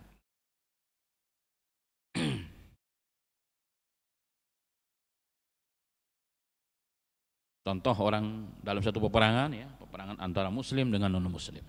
Orang muslim kalah, ditangkaplah sebagian prajurit Islam, disuruh kamu ucapkan bahwa Tuhan kamu bukan Allah, Tuhan kamu adalah patung, contohnya. Kalau enggak saya bunuh. Padahal dia punya misi besar. Maka saat itu dia boleh mengucapkan kalimat kufur tadi itu. Yang penting hatinya masih beriman kepada Allah Subhanahu wa taala. Itu dibolehkan, ya, itu dibolehkan. Tetapi jemaah sekalian rahimani wa rahimakumullah. Lalu mana yang lebih afdal? Mengucapkan kalimat kufur tadi atau melakukan sesuatu yang melanggar syariat Allah Subhanahu wa taala karena dipaksa kemudian dilepas dia dari ancaman, atau tetap bertahan, sabar, menahan segala ancaman yang akan datang kepadanya bahkan sampai kepada kematian. Itu jadi pertanyaan. Itu menjadi pertanyaan. Nah, para ulama, ya, rahimallahu taala mengatakan melakukan kekufuran, mengucapkan kekufuran karena dipaksa dalam arti yang benar, ya, itu rukhsah, itu dibolehkan dalam syariat. Jatuhnya adalah rukhsah sebagaimana tadi terangkan ayat surat An-Nahl dan juga kisah Ammar bin Yasir. Jadi itu rukhsah artinya dibolehkan. Tidak ada masalah, dibolehkan, dan ittifaq ulama itu diperbolehkan, tidak dianggap pendosa ataupun dia kafir, dan ini menjadi ijma seluruh, kesepakatan seluruh para alim ulama. Tetapi jemaah sekalian, yang afdal, yang utama, ya, yang utama dan afdal, yang azimah, yang sangat dianjurkan, ya, ada sebagaimana perkataan para ulama, maka boleh kita sabar dengan segala ancaman yang menimpa kita, asal kita memang dengan segala risiko kita pasrah dan kita ridha. Jadi kita betul berserah diri kepada Allah. Dalilnya apa? Perbuatan Bilal, ya, muazzinnya Rasul sallallahu alaihi wasallam. Beliau disiksa di fase Mekah. Di fase Mekah di mana umat Islam belum punya tempat. Di mana umat Islam saat itu masih dalam kondisi kekurangan di segala hal. Dipaksa dia untuk keluar daripada Islam, mengucapkan kata-kata yang tidak baik. Tapi Bilal radhiyallahu anhu telah tetap bertahan, bahkan diseret, dijemur, buka bajunya, diinjek, ya kan, bahkan ditaruh batu yang besar di atas dadanya supaya dia keluar daripada Islam, mengucapkan kalimat kufur saja, kemudian dia lepas, tapi dia tetap bertahan. Ahad, ahad, ahad. Apa kata beliau? Allah yang Maha Esa. Allah lah Tuhanku yang Maha Esa. Hanya Allah lah yang menjadi Tuhanku yang kusembah. Dia tetap bertahan dalam kondisi seperti itu, dan ulama mengatakan ini yang paling afdal. Ini yang paling afdal. Sebagaimana saudara kita di Palestina, disuruh mereka menyerahkan rumahnya, menyerahkan tanahnya.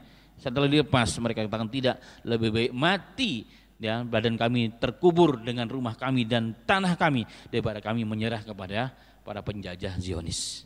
Itu namanya orang-orang yang hebat, kesatria dalam Islam, jemaah sekalian. Dan ulama juga menambahkan, apalagi jika sosok yang dipaksa tersebut adalah seorang tokoh. Adalah seorang tokoh yang punya pamor yang kuat, maka hendaknya dia bertahan dengan segala risiko, dengan segala ancaman demi menegakkan kebenaran. Nah, contohnya siapa? Tadi seperti Bilal, dan setelah Bilal adalah Imam Ahmad bin Hanbal. Imam Ahmad bin Hanbal beliau sempat hidup di zaman fitnah takhliqul Quran namanya.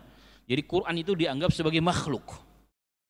Quran itu dianggap sebagai makhluk. Banyak jadi para raja-raja, ya, raja saat itu, kenapa dia muslim, ya, tapi dia terpengaruh pemikirannya dengan filsafat Yunani yang diterjemahkan ke dalam bahasa Arab, dia pelajari, kemudian berpengaruh kepada pola pikir sebagian para pemikir Islam saat itu. Dia katakan bahwa selain Allah kan makhluk, berarti Quran makhluk dong.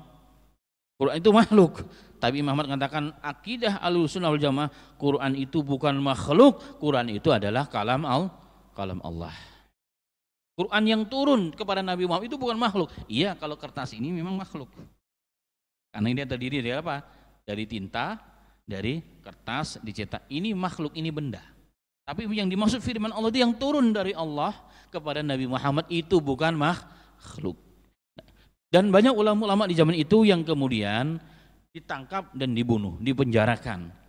Tapi kalau ulama yang mengatakan karena terpaksa mereka Quran adalah makhluk, ya sudah aman. Ya, kalau tidak akan dipaksa. Imam Ahmad termasuk orang yang ditangkap, ditahan di dalam rumah, dicambuk dan seterusnya. Tapi beliau tetap bertahan. Beliau tidak mengumpulkan massa untuk memberontak, tidak juga dilakukan. Bersabar dengan segala risiko. Maka apa yang terjadi jemaah sekalian, setelah Allah matikan ini raja, diganti dengan raja yang baru yang ahlu sunnah akidahnya. Sehingga ulama ya pernah mengatakan ada dua manusia yang berjasa terhadap Islam yang jasanya tidak pernah digantikan oleh siapapun. Yang pertama Umar bin Khattab, yang pertama adalah Abu Bakar As-Siddiq yang telah mengumpulkan Al-Quran dalam satu mushaf. Bayangkan kalau Quran belum sempat dikumpulkan satu mushaf jemaah sekalian, padahal banyak penghafal Quran yang di zaman itu banyak meninggal dunia, maka Quran akan hilang di permukaan bumi ini.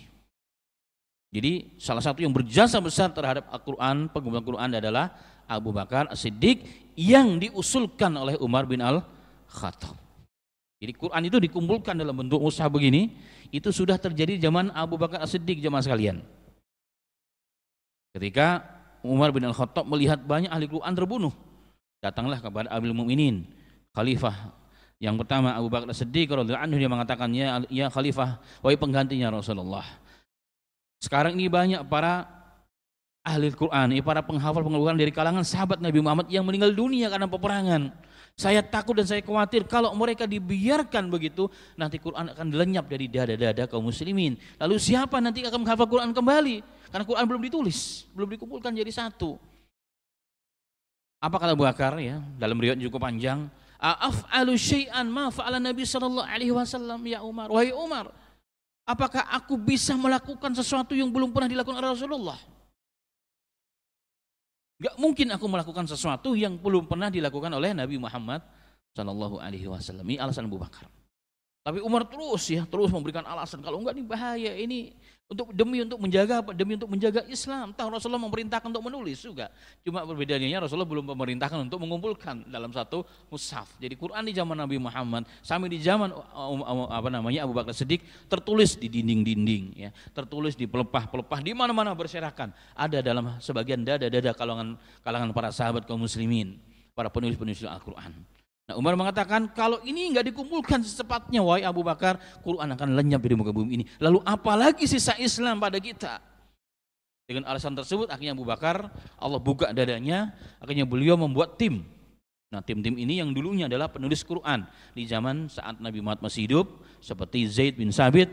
Apabila Rasulullah dapat wahyu, maka Rasulullah mengatakan, tulis, wahyu saya turun dalam bentuk tulisan, ada tulis dengan pelepah, ditulis di kulit dan sebagainya. Ini semua dikumpulkan, maka terkumpullah satu mushaf. Ketika beliau meninggal dunia ya, yang megang adalah Umar bin Al-Khattab. Ketika Umar meninggal dunia dipegang oleh Hafsah. Jadi di zaman itu Quran sudah dalam satu mushaf. Kemudian di zaman Utsman bin Affan radhiyallahu anhu terjadilah perselisihan dengan cara baca Quran. Karena Quran kan turun dengan beberapa bahasa dialek orang-orang Quraisy. Contoh, wadduha wallaili idza saja, itu normalnya. Ada juga riwayat wadduha wallaili idza saja. Nah, ketika ada seorang imam ya, ada orang yang sedang sholat menjadi imam di Azerbaijan. Ini Islam sudah sampai ke sana waktu itu di zaman Utsman bin Affan. Yang di belakang katakan, ini kok aneh nih bacanya. Wadduha wallaili idza saja katanya. Ditanya, kok kamu begitu bacanya? Enggak begitu saya dengar di Rasulullah. Dikatakan, aku begitu dengar di Rasulullah. Hampir terjadi pertumpahan darah gara-gara urusan bacaan Quran. Akhirnya sampailah berita menyampaikan Utsman bin Affan. Utsman bin Affan langsung dengan cepat geraknya mengumpulkan seluruh sahabat-sahabat kibar yang masih hidup dan diputuskan. Mulai hari ini semua mushaf cara baca Quran yang resmi adalah yang tulis ulang oleh perintah Utsman bin Affan. Bagaimana caranya? Seluruh mushaf-mushaf yang pernah ditulis dikumpulkan dan dibakar demi menjaga persatuan umat. Kemudian beliau memerintahkan Hafsah untuk meminjamkan mushafnya, disalin beberapa eksemplar, setelah selesai dikirim kembali kepada kota-kota besar di wilayah Islam. Sehingga hari ini yang direstui menjadi kesepakatan para ulama hingga hari ini adalah ini ya, yang di hadapan kita, mushaf resem tulisan di zaman Utsman, tapi hakikatnya ini mushaf itu sudah ada di zaman Abu Abu Bakar. Nah, kembali kepada yang saya maksud tadi jemaah sekalian, untuk menerangkan saja satu bab penting. Bagi para tokoh ya, bagi para alim ulama ya, maka bertahan sabar dengan segala risiko itu yang sangat dianjurkan karena dia sebagai tokoh. Maka bayangkan kalau sampai ya Umar bin Abu Bakar tidak menulis Quran tadi, Quran sudah lenyap dari muka bumi ini. Yang kedua kata ulama, Quran ini dijaga oleh sampai hari ini. Kenapa?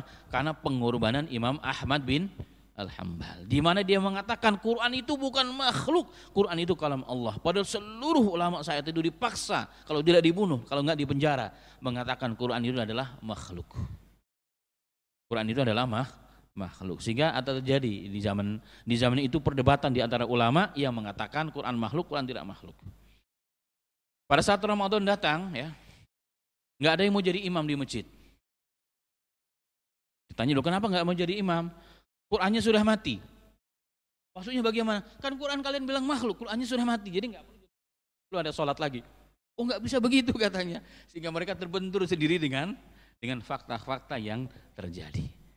Maka jemaah sekalian rahimani wa rahimakumullah, seandainya Imam Ahmad pun saat itu terpengaruh dengan paksaan kekuasaan pemerintah raja di zaman itu, ia mengatakan, ini pengaruh Mu'tazilah ya, pemikiran filsafat Yunani. Seandainya mengatakan Quran itu makhluk, mungkin sampai hari ini Quran disebut makhluk oleh orang Islam. Tapi walhamdulillah atas pengorbanan Imam Ahmad. Ya, ini kembali kepada bab yang kita bahas tadi itu. Yang bertahan Quran itu bukan makhluk, Quran firman Allah. Maka akidah Ahlussunnah wal Jamaah sampai hari ini mengatakan bahwa Quran firman Allah Taala itu kalam Allah dan bukan makhluk. Ya, bukan makhluk. Nah, kembali di sini jemaah sekalian ya. Maka bagi para tokoh-tokoh ya, orang yang punya pengaruh hebat ya, jika dihadapkan dengan kondisi begini, maka yang sangat dianjurkan oleh para ulama, jumhur ulama adalah bertahan dengan apa? Dengan sabar menghadapi segala risiko walaupun dipaksakan kepada kita. Bahkan ada hadis Nabi Muhammad sallallahu alaihi wasallam di mana Nabi Muhammad sallallahu alaihi wasallam mengatakan dalam hadis yang insyaallah sahih ya. Dari riwayat Abu Darda radhiyallahu anhu, beliau mengatakan, "Ausani khalili sallallahu alaihi wasallam ala tusyrik billahi syai'an wa in quti'ta wa hurikta wa la tatruk salata maktubatan muta'ammidan faman tarakaha muta'ammidan faqad bari'at minhu dimmatu wa la tashrabul khamar wa fa innaha miftahu kullu syarrin." Hadis riwayat Ibnu Majah, hadisnya adalah sahih. Rasulullah berpesan, kata Abu Darda, kekasihku sallallahu alaihi wasallam berpesan kepadaku, jangan pernah mensyirikkan Allah. Jangan pernah mensyirikkan Allah dia dengan makhluknya. Wa in quti'ta, walaupun kamu dimutihasi, jangan sampai keluar dan kamu mensyirikkan Allah Ta'ala. Au hurikta, bahkan kamu dibakar, jangan pernah mensyirikkan Allah Subhanahu wa Ta'ala. Ini menunjukkan bahwa bertahan dengan kesabaran untuk tidak mensyirikkan Allah, tidak melakukan sesuatu yang bertentangan dengan Islam, itu sangat dianjurkan dalam Islam bagi yang mampu ya, bagi yang punya kedudukan yang tadi kita sebutkan. Wala tatruk salatan maktubatan, jangan kau pernah tinggalkan salat yang wajib 5 waktu muta'ammidan, dengan sengaja. Kenapa? Faman tarakaha muta'ammidan, barang siapa meninggalkan salat 5 waktu dengan sengaja, faqad bari'a minhu dimmah, maka Allah berlepas diri dari orang tersebut. Sudah dibiarkan sendiri yang gelundung berjalan di muka bumi ini. Wala tasrabul khamar, jangan pernah minum minuman keras, khamar. Kenapa? Fa innaha miftahu kulli syarrin, karena khamar itu adalah kunci segala keburukan. Dalam beberapa pernyataan bahwa al-khamru, khamar itu umul khamais, induk segala kemaksiatan, segala keburukan di bumi ini adalah minuman keras, jemaah sekalian. Ada riwayat sahih dalam riwayat Riyadhus Shalihin, hadis insyaallah sahih. Ada seorang wanita yang tidak baik ya, wanita yang tidak baik menginginkan seorang pemuda yang soleh. Dia bucin lah, begitulah mungkin kurang lebihnya bahasa hari ini. Berbagai macam cara dilakukan tapi nggak bisa menembus blokade keimanan si pemuda yang soleh ini. Masya Allah. Nah, satu ketika jemaah sekalian, tapi ini soleh ya, tapi soleh tidak alim nih orang. Soleh memang, tapi nggak paham, nggak banyak ilmunya. Apa yang dilakukan? Kemudian si wanita tersebut mengirim utusan bahwa dia minta bantuan. Ada sesuatu di rumah yang perlu dibantu, yang jangan hanya bisa laki-laki. Di rumah nggak ada seorang laki-laki. Makalah datanglah dia. Seharusnya kan tidak boleh seorang laki-laki datang sendiri ke rumah seorang perempuan, tidak boleh. Bagaimanapun harus membawa orang lain. Ini karena dia kurang ilmu tapi soleh, ya. Kan tidak semua orang yang soleh itu banyak ilmunya. Dia datang ke rumah seorang perempuan tersebut, setelah masuk ditanya, betul kamu diminta bantuan? Iya, saya mau ada sesuatu yang nggak bisa dilakukan kecuali oleh engkau. Setelah dia masuk dikunci, pintunya cekrek. Dipaksa melakukan 3 hal. Disuruh milih. Berbuat zina. Dia berpikir kalau berbuat zina yang rusak saya dan dia 2 orang. Atau membunuh anak kecil, dia punya anak kecil. Kalau anak kecil saya bunuh, kerusakannya juga besar. Merusakkan, membunuh orang, dosanya besar. Terus dia pilih, kalau kamu nggak mau pertama zina nggak mau dengan aku, yang kedua membunuh juga nggak mau, dia sudah minum khamr. Dia katakan kalau khamr kan yang mudaratkan saya doang, yang rusak saya doang, tapi nggak ada yang termudaratkan. Karena tanpa ilmu, ini orang ini alim, soleh tapi tanpa ilmu, maka dia ambil khamr, minuman keras diminum. Apa yang terjadi masalah itu? Zina dilakukan, membunuh anak kecil juga dilakukan, semua kemaksiatan dilakukan. Dari situlah kemudian muncul istilah al-khamru umul khaba'is, bahwa khamr itu induk segala keburukan yang terjadi di muka bumi ini adalah khamr, jemaah sekalian. Karenanya jemaah sekalian rahimani wa rahimakumullah, ya, maka Rasulullah berpesan pada hadis yang ini tadi, ya, la tasrabul khamr, jangan pernah sekali minuman keras, ya. Fa innaha miftahu kullu syai'in, miftahu kullu syarrin, dia kunci yang dapat membuka seluruh keburukan, semua akan bisa terjadi. Kalau khamr itu membuat akal hilang. Kalau orang sudah tidak berakal, apapun akan dilakukan. Allahumma musta'an, ya. Semoga Allah Ta'ala melindungi diri kita dan keluarga kita dan generasi bangsa kita daripada minum khamr. Amin.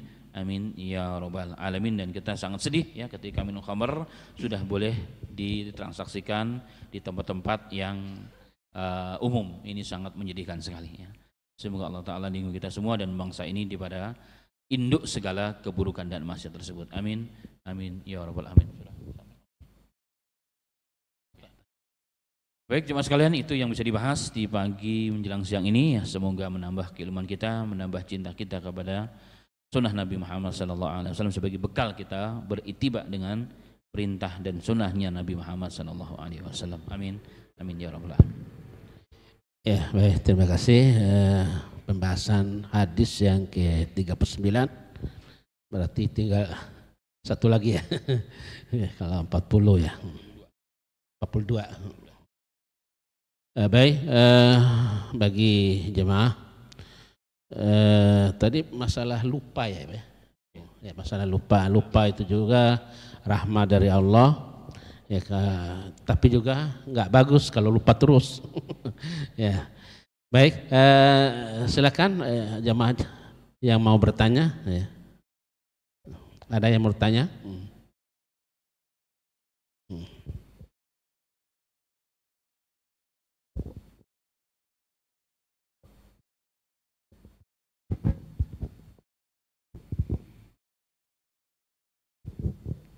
Assalamualaikum warahmatullahi wabarakatuh. Pak Ustadz mau tanya, misalnya sholat subuh terlambat bangun, mendekati waktu syuruk, apakah kita tetap boleh sholat qobliyah dulu atau langsung sholat subuh aja, qobliyahnya nanti setelah lewat syuruk di kodok? Yang kedua, mengenai kesucian dari najis, andaikan kita dari rumah atau ke masjid sudah berwudu, di perjalanan kan terjaga wudu, tapi kita tidak tahu tangan mungkin bisa terpegang sesuatu yang najis. Nah, apakah itu masuk kategori tidak sah nanti, baik kita tahu ataupun tidak tahu, ataukah harus wudu ulang lagi? Terima kasih. Itu aja Pak Ustadz. Bismillahirrahmanirrahim. Amma ba'd. Tentang orang yang telat bangun untuk salat subuh, bangun ternyata sudah hampir syuruk, artinya sudah hampir habis waktulah, begitu, ya, kurang lebihnya. Sebenarnya syuruk itu waktu terbit matahari, itu waktu haram untuk sholat dalam kondisi normal, ya, dalam kondisi normal. Tapi kalau kita merujuk kepada hadis tadi, Man nama an sholatin, barang siapa yang tertidur dari sholat atau terlupakan menjalankan sholat, fa idza qama, apabila dia terbangun dari tidur, ya, maka dia harus langsung sholat karena itulah waktunya. Itu perintah yang pertama. Yang kedua, kalau kita kembali kepada hadis yang tadi saya sebutkan, hadis di mana Nabi Muhammad SAW tadi telat sholat, bahkan sudah terbit matahari, bahkan pindah dulu cari tempat yang baru karena dianggap tempat itu tempat yang buruk, banyak pengaruh syaitan jahatnya. Kemudian agak jauh berjalan, kemudian azan, kemudian qobliyah. Nah, melihat hadis ini dan hadis yang pertama tadi saya sebutkan, maka bagi orang yang memang tertidur, maka tidak ada masalah jika dia sholat qobliyah terlebih dahulu walaupun waktunya sudah hampir habis, karena waktu dia ini khusus spesial, waktu dia terbangun. Nah, berbeda dengan orang yang terbangunnya normal sebagaimana biasa. Wallahu a'lam bishawab, ya.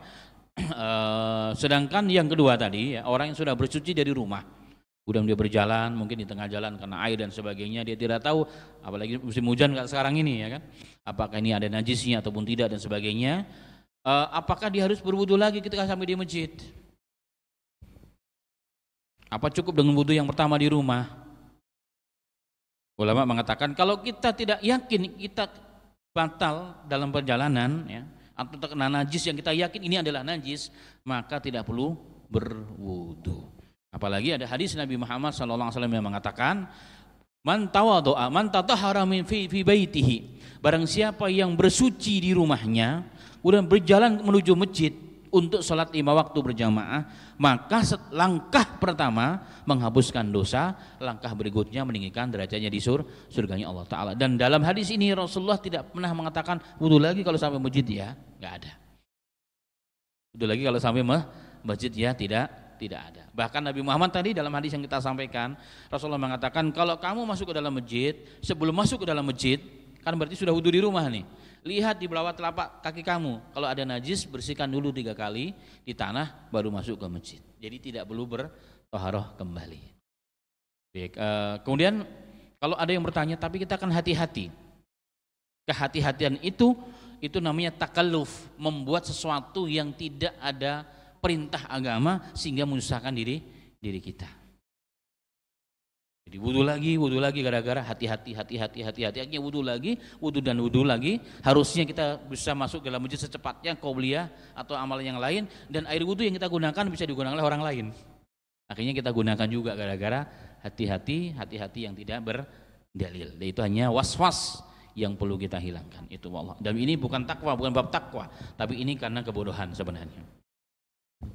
Satu lagi Pak Ustadz, misalnya kalau kita ganti kaos kaki, jadi dari rumah kan pakai kaos kaki nih kalau perempuan.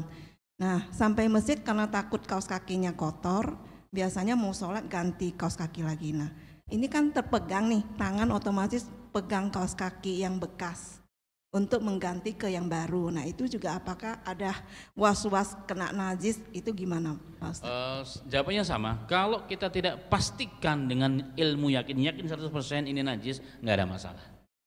Itu tidak ada masalah. Yang kemudian bagaimana kita mau tahu ini saya yakin apa tidak yakin? Kalau beberapa guru kami mengatakan kita berani disumpah. Kalau Anda berani disumpah ini saya yakin ini najis, berarti memang Anda telah melihat itu najis. Tapi kalau saya nggak berani disumpah kalau ini najis, berarti ada keraguan, maka hukum aslinya adalah suci. Berarti hukum aslinya adalah suci. Kalau hanya prasangka, praduga itu tidak berlaku, ya. Yang ada itu adalah was daripada syaitan. Sama halnya dengan kasus orang yang buang angin. Perasaan kayak buang angin deh. Tapi saya sendiri nggak yakin. Karena Rasulullah kalau kamu merasa buang angin, kamu harus pastikan mencium baunya atau mendengar suara. Ini dua-duanya enggak, tapi rasanya gitu ya kan, sering gitu. Rasanya kayaknya. Nah, ini rasanya itu berarti ilmu asalnya atau hukum asalnya dia dalam kondisi taharah, dalam kondisi suci. Sedangkan yang datang berikutnya itu adalah was-was dari syaitan. Itu maka disumpah tadi kembali kepada diri kita, ya. Kalau kita berani disumpah berarti memang yakin pada apa yang kita lakukan tadi. Wallahu a'lam bishawab. Ya, baik. Ada lagi? Ustadz, ada juga ya ceramah orang. Saya juga pernah baca. Ya, kalau mandi besar mandi junub atau jenabat, kita katanya nggak perlu lagi wudhu, ya cukup mandi itu untuk sholat. Nah itu gimana itu Ustaz? Yang kedua, di luar tema nih Ustaz, ya, antara perang Iran dengan Israel. Dulu Iran itu berperang dengan Irak, itu kan dibantu oleh Amerika, dibantu oleh Israel, karena Irak itu dianggap Sunni kan. Nah sekarang mereka berperang, ada juga yang mengatakan oh itu sandiwara. Kenapa sandiwara? Karena begitu gencatan senjata, Hamas gajah diserang terus, tapi Iran diam aja. Nah, ini gimana ini Ustaz menyikapi itu? Nah, itu aja ya. Barakallahu fikum. Pertanyaan kedua ini menarik sekali ya. Apa yang sedang dihadapi oleh dunia saat itu. Baik, sebelum yang kedua tentang pertanyaan yang pertama ya, barakallahu fikum wa jazakallahu khair Ustaz. Beliau sini udah bisa jawab karena tawadhu aja sebenarnya. Karena bertanya kan tidak harus karena nggak ngerti ya, kadang-kadang untuk hal yang lain. Ala kulli hal. Memang ada hadis dari Ali. Ada hadis dari Ali bin Abi Thalib bahwa tapi dengan syarat ketika kita berwudu, ketika kita mandi besar, kalau kita mandi besar tidak perlu wudu lagi jika mandi besarnya ya saat kita mandi besar tidak ada sesuatu yang membatalkan taharah kita. Contohnya tidak buang hajat kecil, hajat besar dan lain sebagainya. Dan sebelum kita wudu menjalankan sunnah yaitu berwudu biasanya. Kalau hadis itu kan begitu konteksnya. Jadi sebelum kita mandi itu wudu dulu. Nah, ketika kaki ditinggal kaki tidak disiram. Kaki tidak disiram, tapi memang setelah kita wudu sudah nggak ada lagi melakukan sesuatu dari saat mandi yang bisa membatalkan taharah kita. Maka saat kita yakin betul selesai mandi ya, maka sudah tidak perlu lagi wudu. Jika bisa begitu, nah boleh tidak wudu lagi. Tapi umumnya kan nggak begitu kita. Sangat mandi maaf ya. ABCD lah kita lakukan ya kan, apa yang terjadi akhirnya ya kita harus wudu lagi, itu juga tidak ada masalah. Tidak ada masalah. Kalau nyambung itu saya lihat di hadis itu Rasulullah juga memukul waktu saat mandi junub begitu duduk memukul tembok, apa maksudnya itu Ustaz? Oh baik, itu sama dengan waktu istinja sebenarnya. Jadi kita harus paham bahwa Baitul Khala atau tempat kamar mandi zaman Nabi Muhammad itu terbuat dari tanah. Saat kita bersuci, maafkan kita megang kotoran, najis lah ya, apalagi kalau yang kecil atau yang besar, jelas itu najis. Nah, untuk membersihkan sebagainya, maka itu digosok ke dinding. Maksudnya membersihkan, menuntaskan toharohnya dengan tanah yang ada di dinding kita. Nah, kalau sekarang kan bukan dinding dari tanah, dari keramik. Bagaimana cara penggantinya? Penggantinya adalah sabun. Itu penggantinya sabun, itu salah fikihnya demikian, itu hikmahnya begitu ya. Jadi kalau zaman dan di beberapa negara kayak di negara Timur Tengah, di India, Pakistan, di daerah-daerah pelosok masih banyak terbuat dari dinding-dinding dari tanah. Nah, kita bisa lakukan itu. Digosok itu maksudnya adalah untuk menggosok, membersihkan dengan pengganti sabun, karena saat itu tidak ada sabun sebagaimana hari ini. Nah, itu mungkin Pak Ustadz ya. Baik. Kemudian pertanyaan yang kedua, ini sangat menarik sekali karena di mana-mana ada kajian biasanya selalu ini ditanyakan. Apalagi kebetulan saya juga lagi diminta kajian khusus tentang Syiah itu di kejaksaan ya tadi yang di Badiklat situ. terkait dengan Syiah dan eskalasi perang yang sedang terjadi antara Iran dengan Israel orang bilang ya. Karena Israel itu kan sebenarnya nama Nabi Yakub, panggilan Nabi Yakub. Panggilan Nabi Yakub gelarnya Israel. Makanya keturunan Nabi Yakub anaknya dipanggil Bani Israel. Ya itu. Baik, ala kulli hal. Pertama kita jujur, memang kita pun harus adil sebagai orang Islam, harus adil dengan segala hal yang terjadi. Quran mengatakan dulu wa aqrabul taqwa, berbuatlah adil walaupun terhadap orang-orang yang kita anggap sesat ajaran dan akidahnya. Kan akidah Ahlussunnah Syiah itu bukan Islam. 2013 MUI telah mengeluarkan fatwa dengan jelas dengan buku merahnya itu. menukilkan seluruh pendapat-pendapat ulama termasuk ketua MUI dari zaman ke zaman yang mengatakan bahwa Syiah itu bukan Islam. Itu dulu yang kita harus pegang. Baik. Nah, tetapi melihat kondisi hari ini di mana saudara kita sedang digenosida, dihabisi oleh Yahudi Zionis. Kita sebagai orang Islam di dunia ini bisanya berdoa, alhamdulillah, tetap membantu apa yang kita bisa, mengirim bantuan yang kita bisa. Tapi bantuan bantuan yang mereka perlukan itu bukan makanan saja sebenarnya, bukan doa doang, doa pun juga bantuan. Tapi maksudnya adalah action nyata, kekuatan militer. Dan sekarang yang bisa membantu mereka kekuatan militer hanya dua negara. Dua-duanya sama, itu Syiah. Iran sebagai pusat peradaban Syiah sampai hari ini. Yang kedua adalah Yaman, Houthi, itu juga Syiah, anak buahnya Syiah dari Iran. Itu podowai sama mawon. Tapi kita sebagai seorang muslim, terima kasih. Karena Anda, bagaimanapun Anda menurut kami akidahnya, tapi Anda telah dengan segala risiko berani memerangi, menghujani bahkan negara Zionis Yahudi dengan kekuatan militer Anda yang luar biasa, dengan risiko kerusakan juga yang luar biasa. Terima kasih. Dan kita tidak salah kalau kita mengatakan kita bergandengan tangan dalam bab ini dengan Iran. Kenapa? Karena Nabi Muhammad SAW demi menciptakan perdamaian dunia, keamanan dunia, beliau dulu melakukan perjanjian yang kita kenal saat di awal-awal Islam sampai ke Madinah dengan apa? Dengan piagam. Ada ingat ibu-ibu mungkin? Piagam Madinah. Piagam Madinah itu apa sih? Gambaran menciptakan lingkungan suasana aman dan damai. Dan Rasulullah tanda tangan termasuk diantaranya adalah orang-orang Yahudi. Tapi walaupun kemudian Yahudi berkhianat, mereka diusir dari wilayah Madinah. Artinya dalam bab menghilangkan kezaliman, penjajahan, genosid yang ada, yang dilakukan oleh Yahudi Zionis kepada saudara kita di Palestina, itu tidak perlu orang beragama, tidak perlu orang harus Muslim Ahlussunnah. Dalam hal ini nggak ada masalah. Tapi bukan berarti kemudian kita tutup mata apa yang disabdakan oleh Nabi Muhammad dan dengan hadis-hadis yang sahih, dengan fakta sejarah bahwa Syiah itu adalah pengkhianat.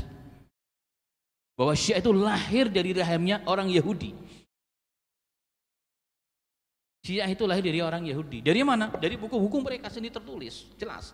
Kita nggak pakai MUI lah. MUI kan adalah pemikiran orang Ahlussunnah. Langsung dari buku mereka, sebuah kitab. Nama kitabnya Lillahi Wali Tarikh, bagi Allah dan bagi sejarah. Ditulis oleh Imam Sayyid Hussein Al-Musawi, kibar ulama yang Khomeini, tokoh revolusi Iran, itu pun hormat dengan beliau. Di dalam buku tersebut dinyatakan langsung merujuk kabar referensi kitab-kitab mu'tabarah bagi Syiah bahwa memang Syiah itu lahir oleh Abdullah bin Saba al-Yahudi al-Yamani, Yahudi Yaman yang masuk ke dalam Islam tapi merusak Islam dari dalam. Itu kita harus ingat pengkhianatan yang mereka lakukan, pembantaian kepada keluarga Nabi Muhammad, anak cucunya itu mereka, tapi kita yang diserang.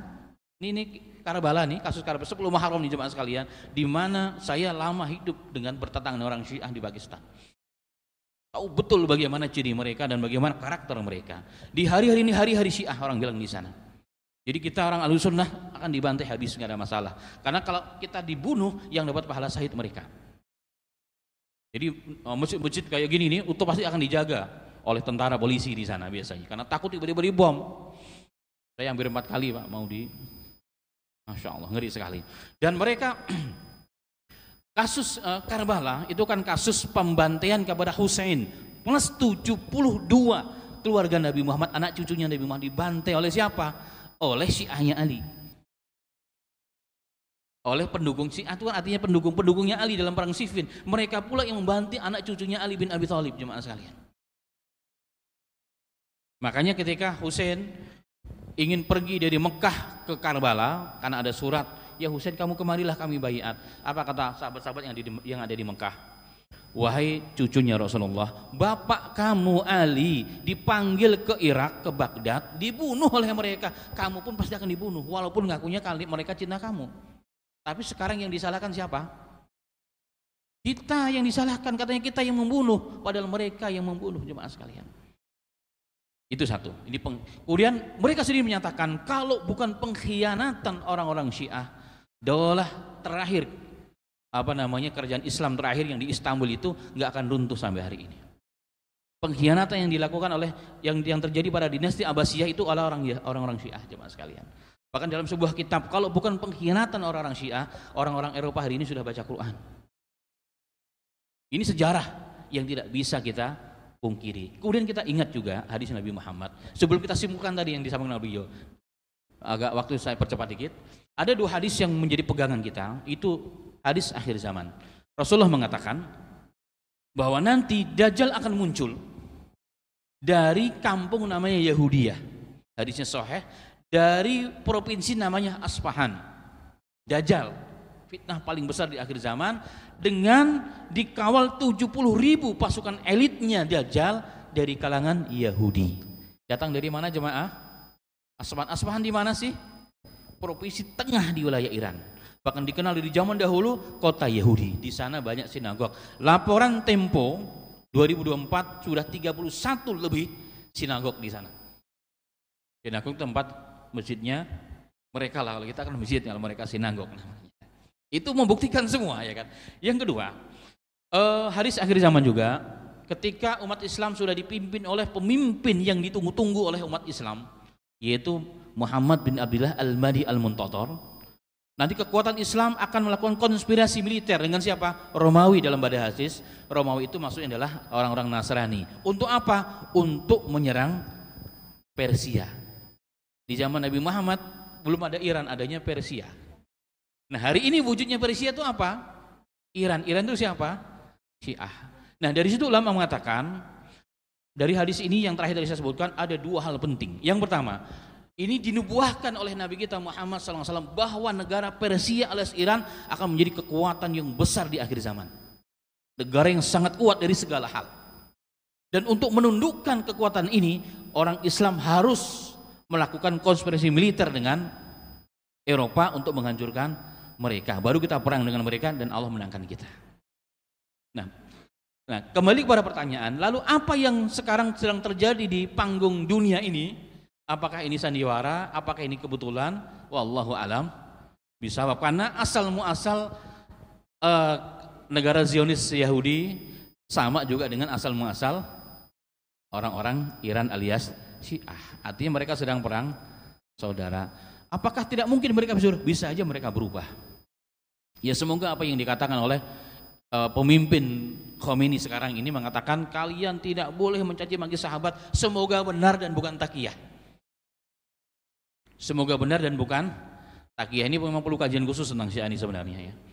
Karena ini agak sensitif sekali, di Indonesia cukup besar perkembangannya.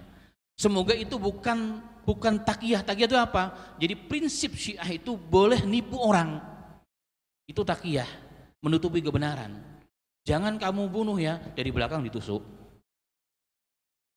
Itu yang dilakukan. Dan mereka Syiah itu di Iran itu, Syiah Iran itu Syiah Isna Asyariyah namanya, ya. Yang 12 imam itu. Dan ini luar biasa jemaah sekalian.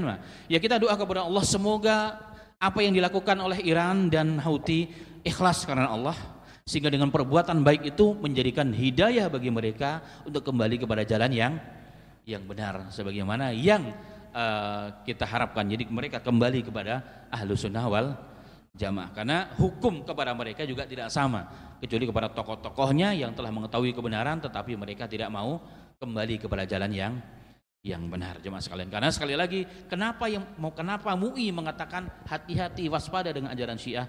Karena semuanya berbeda kita dengan mereka hakikatnya. Siapa bilang Tuhannya sama? Siapa bilang kiblatnya sama? Siapa bilang Qur'annya sama? Itu enggak, itu takiyah mereka. Tapi dalam buku-buku referensi utama mereka enggak begitu. Dalam buku itu udah jelas. Kita harus beda dengan ammah orang-orang Ahlussunnah. Kita orang sunnah, Ahlussunnah. Harus beda Tuhannya dengan Tuhan kita. Harus beda nabinya dengan nabi kita. Qur'annya pun harus beda. Itu begitu jemaah sekalian. Itu fakta yang tertulis dalam akidah mereka. Walaupun ini juga mungkin tidak diyakini semua oleh orang-orang awam mereka. Nah, ini yang kita harus waspadai. Makanya betul kalau ada yang mengatakan mereka sedang perang saudara sama sandiwara, yaitu tidak satu perkara yang tidak jauh memang. Tapi sebagai seorang manusia berterima kasih karena sekarang mereka lah yang berani berdiri tegak ya dengan kekuatan militer menolong dan menghancurkan Israel. Kemana bangsa Arab jemaah sekalian? Kemana negara-negara Arab yang mengakunya Ahlussunnah wal Jamaah? Pesta pora tetangganya mati kelaparan jemaah. Hanya mereka sekarang yang kuat, yang mau berjuang, mau menolong saudara kita, walaupun niatnya hanya Allah yang tahu. Makanya saya katakan kita harus adil, kita hargai, kita cinta dengan perbuatan mereka, dan kita doakan semoga dengan perbuatan orang-orang Syiah itu dapat menghantarkan mereka kepada jalan yang memang Allah ridhoi, yang dibawa agamanya oleh Nabi kita Muhammad Shallallahu Alaihi Wasallam. Mungkin demikian ya yang bisa disampaikan terkait dengan pertanyaan tadi terakhir. Barakallahu fikum wa jazakallahu khair. Iya, baik, karena waktu tinggal 10 menit lagi. Sekarang zuhur 11.59 ya. Ada lagi satu? Ya udah kita akhiri. Kalau tidak saya tambahkan sedikit tentang Syiah boleh? Boleh ya. Ini juga penting jemaah sekalian. Jadi salah satu pembeda kita dengan mereka adalah adanya kawin mut'ah. Kawin mut'ah adalah kawin kontrak. Boleh jam, boleh hari, boleh pekan, boleh bulan, boleh tahun, yang penting suka sama suka. Walaupun sudah punya ibu, sudah punya pasangan, saya sudah punya pasangan, yang penting kita suka sama suka, nggak ada masalah, halal dalam Syiah. Dan ini berbahaya jemaah sekalian. Lahiriahnya mereka, lahiriahnya lebih Islam daripada orang Islam. Masya Allah, pakaiannya luar biasa, tapi akhirnya adalah Syiah. Dan ditulis dalam buku-buku mereka, orang-orang yang sudah kembali kepada jalan yang benar, kawin mu'ah itu adalah perzinahan yang dilabeli dengan agama. Mereka mengatakan siapa yang bermut'ah sekali maka pahalanya seperti Husain. Bermut'ah 2 kali pahala dia kedudukannya seperti Hasan. Bermut'ah 3 kali kedudukannya seperti Ali. Bermut'ah 4 kali seperti Nabi Muhammad. Nikah zina masa kedudukannya bisa kayak Nabi Muhammad? Gak masuk akal. Dan itu tertulis, ini bukan dari saya, ini menukilan langsung dari buku-buku sumber asli dari kalangan orang-orang Syiah jemaah sekalian. Bahkan kalau nggak ada perempuan, maaf, yang dewasa, anak kecil pun boleh. Ya saya sebutkan di Imam Sayyid Muhammad Sayyid Husain Al-Musawi, dia berkisah, saya diminta untuk mendampingi Khomeini, tokoh revolusi Iran, untuk keliling wilayah Iran sampai ke wilayah Irak. Nah sebelum pulang kami mampir ke orang di wilayah Irak yang asli orang Iran. Di Irak pun sebenarnya banyak orang Syiah, makanya Saddam Hussein itu hebat memimpin wilayah mayoritas Syiah, tapi beliau Ahlussunnah. Itu hebat tuh sebenarnya. Nah, ala kulli hal, kisahnya adalah ketika beliau singgah di rumah orang itu, orang Syiah, pengagumnya Khomeini, maka dikasih, masya Allah ya, dimuliakan sebagai melayaknya seorang imam besar bagi mazhab orang-orang Syiah ya. Makan malam dan sebagainya, tempat khusus. Sebelum tidur tiba-tiba ada anaknya yang tuan rumah itu masih umur 5 tahun, perempuan.